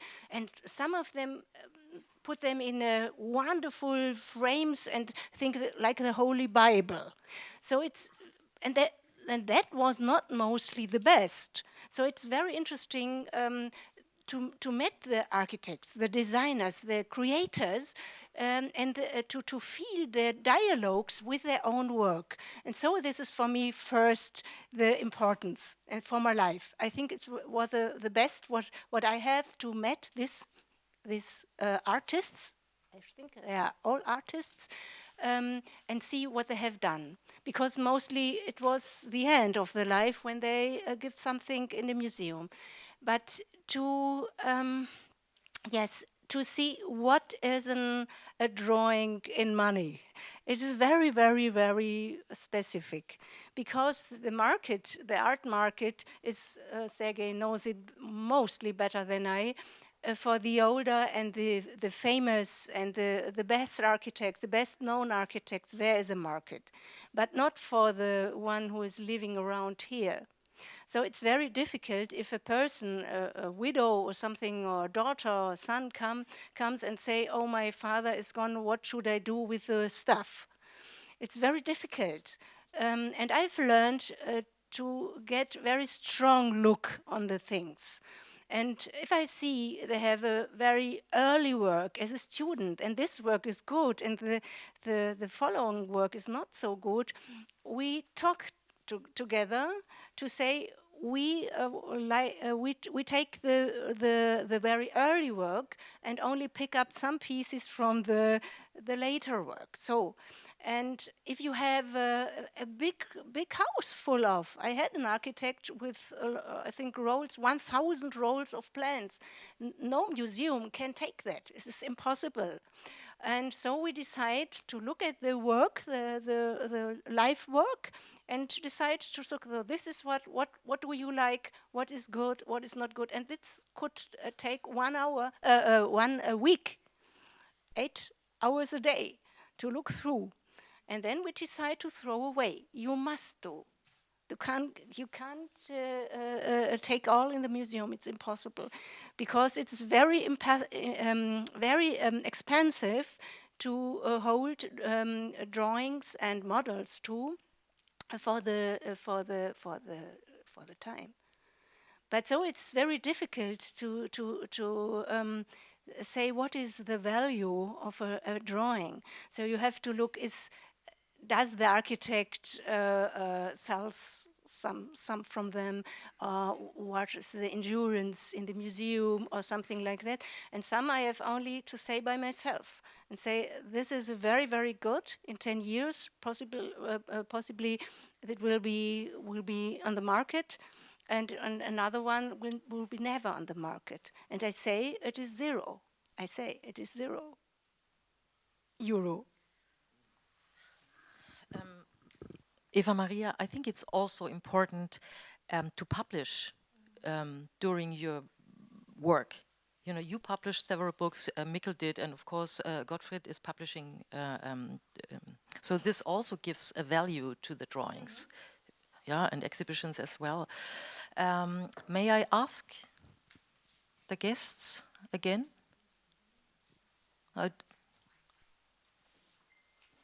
Raise your hand. Don't be shy. We would like to know what you're thinking. Oh, here's one. Yes, please.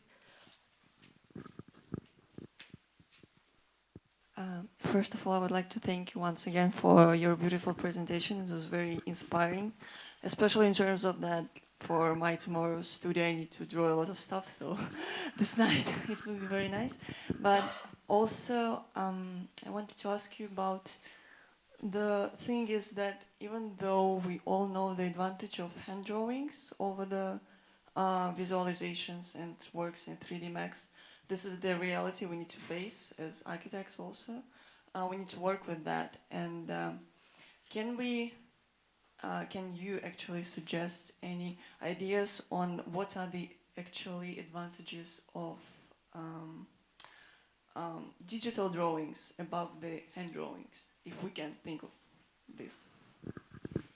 Who wants to take over? Our youngest? Unbelievable, huh? No, I don't know if I'm the odd one out here, because I do work with computers, and I do know how to build a 3D model and all of that, and do a rendering and all of this. So I kind of go back and forth depending on what I want to do. I think the first miracle for me was copying and pasting, right? Because if you've drawn, like, let's say you draw 1 to 200 plans, and you draw every table in that office building, like, and every chair.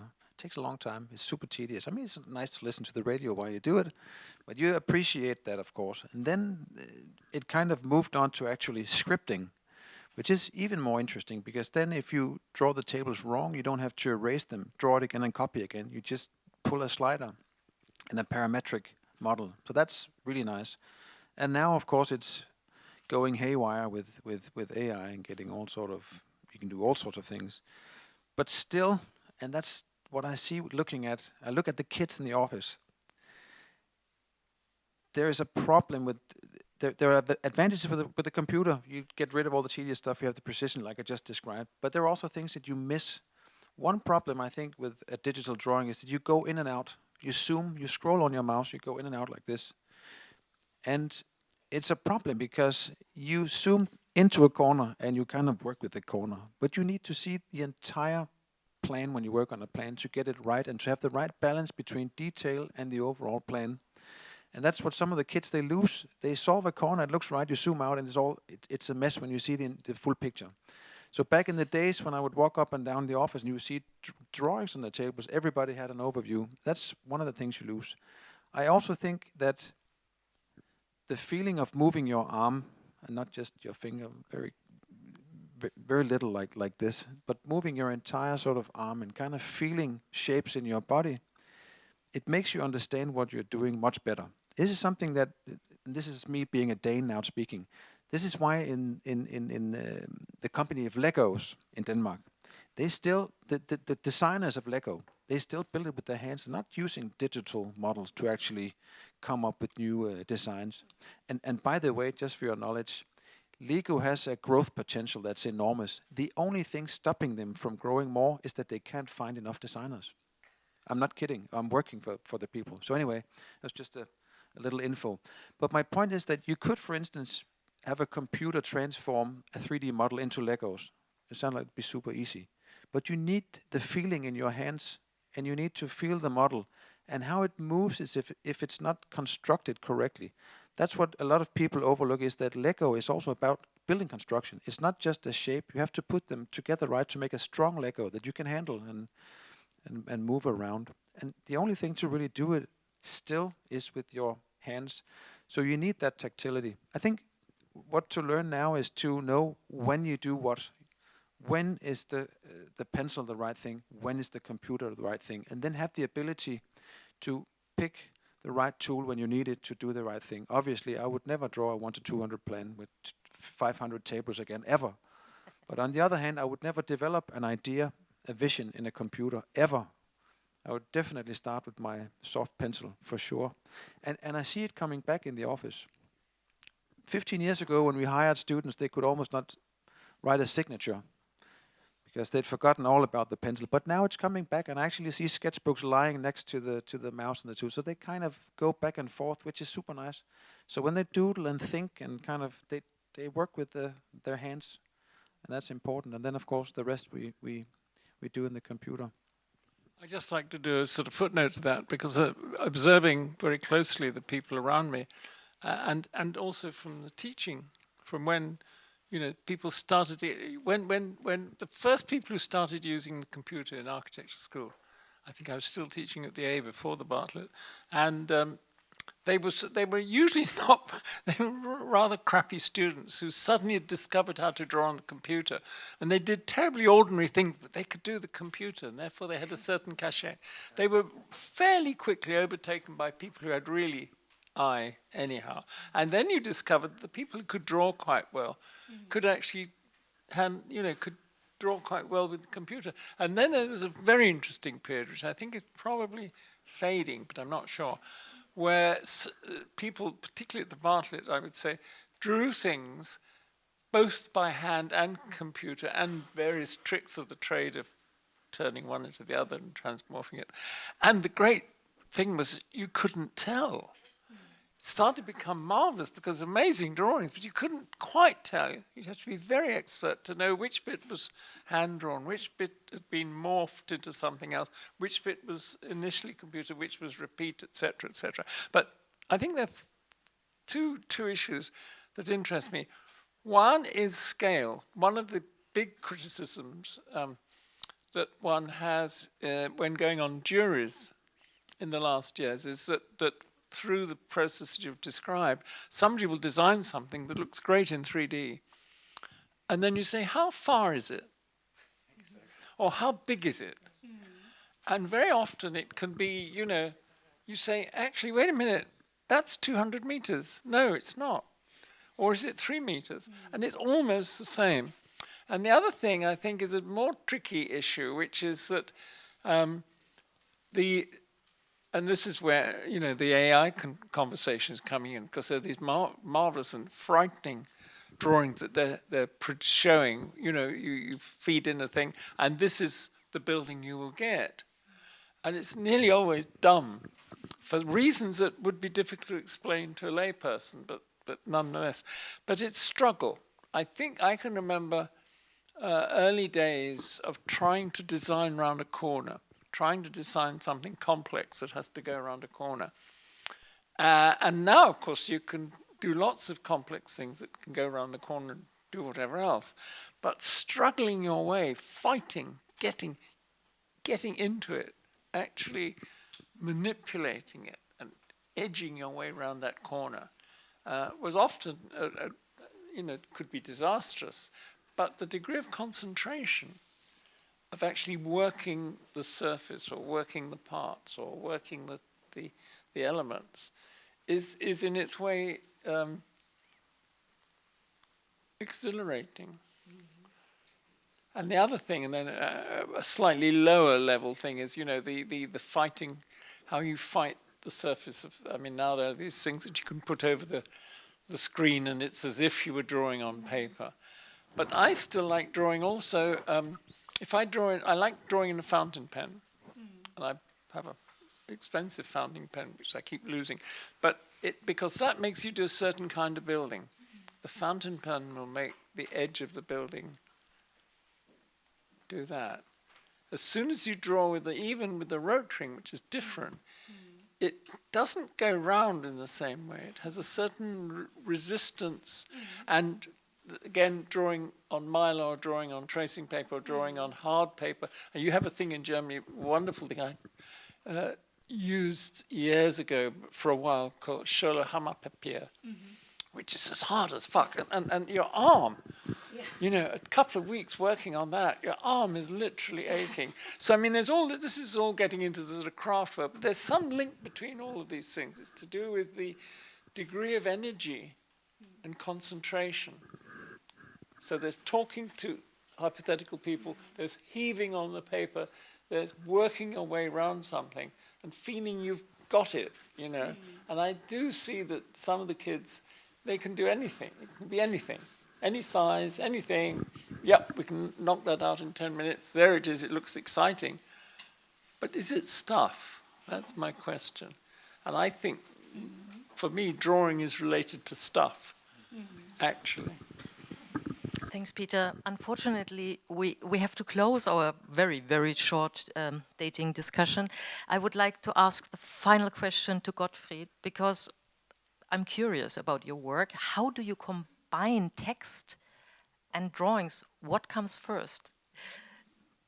Okay, always the picture, because I start always with a picture of a house and develop the design of it, and during I'm sitting there and draw for hours on the picture, I think about the people living there or building this, and it's for me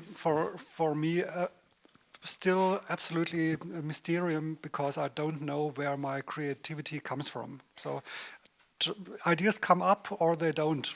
Sometimes for months nothing happens, and then in 1 week 15 pictures. So I can't tell you in the end. But one sentence to what you said before. I think hand drawing is coming back. I've made the same experience when I started at university 12 years ago. Hand drawing was almost gone. It was a battle between old school and up to date, and it seemed that computer wins every battle. So, and in between, because we have such an overflow of digital pictures, and I think it will be even worse through artificial intelligence, we can't trust digital pictures anymore. So the unique object, and hand drawing is a unique object, will be worth again much more. So what you told about your sketchbook, and everybody's saying, oh, he has really the skills. It's not a program. It's his hand. So people appreciate that very much again. So I think hand drawing will be back. And for me, it's most important in the process of planning and designing. It's a tool of thinking. You have the direct way from your brain to the hand. And without a computer, it's much more efficient. So I can encourage you, use it for starting into the design. The later planning process, you need computers for sure, but starting, it's buy a sketchbook.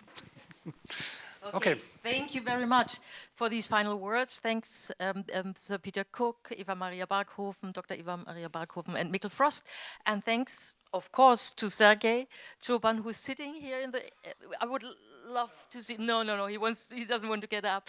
And of course, Christine. Thank you so much for this beautiful afternoon and great lectures. And you're all welcome to join or to open the exhibition with us at 7 o'clock. And before you are invited to have a glass of wine and something small to eat before we open the exhibition. Thanks very much for coming.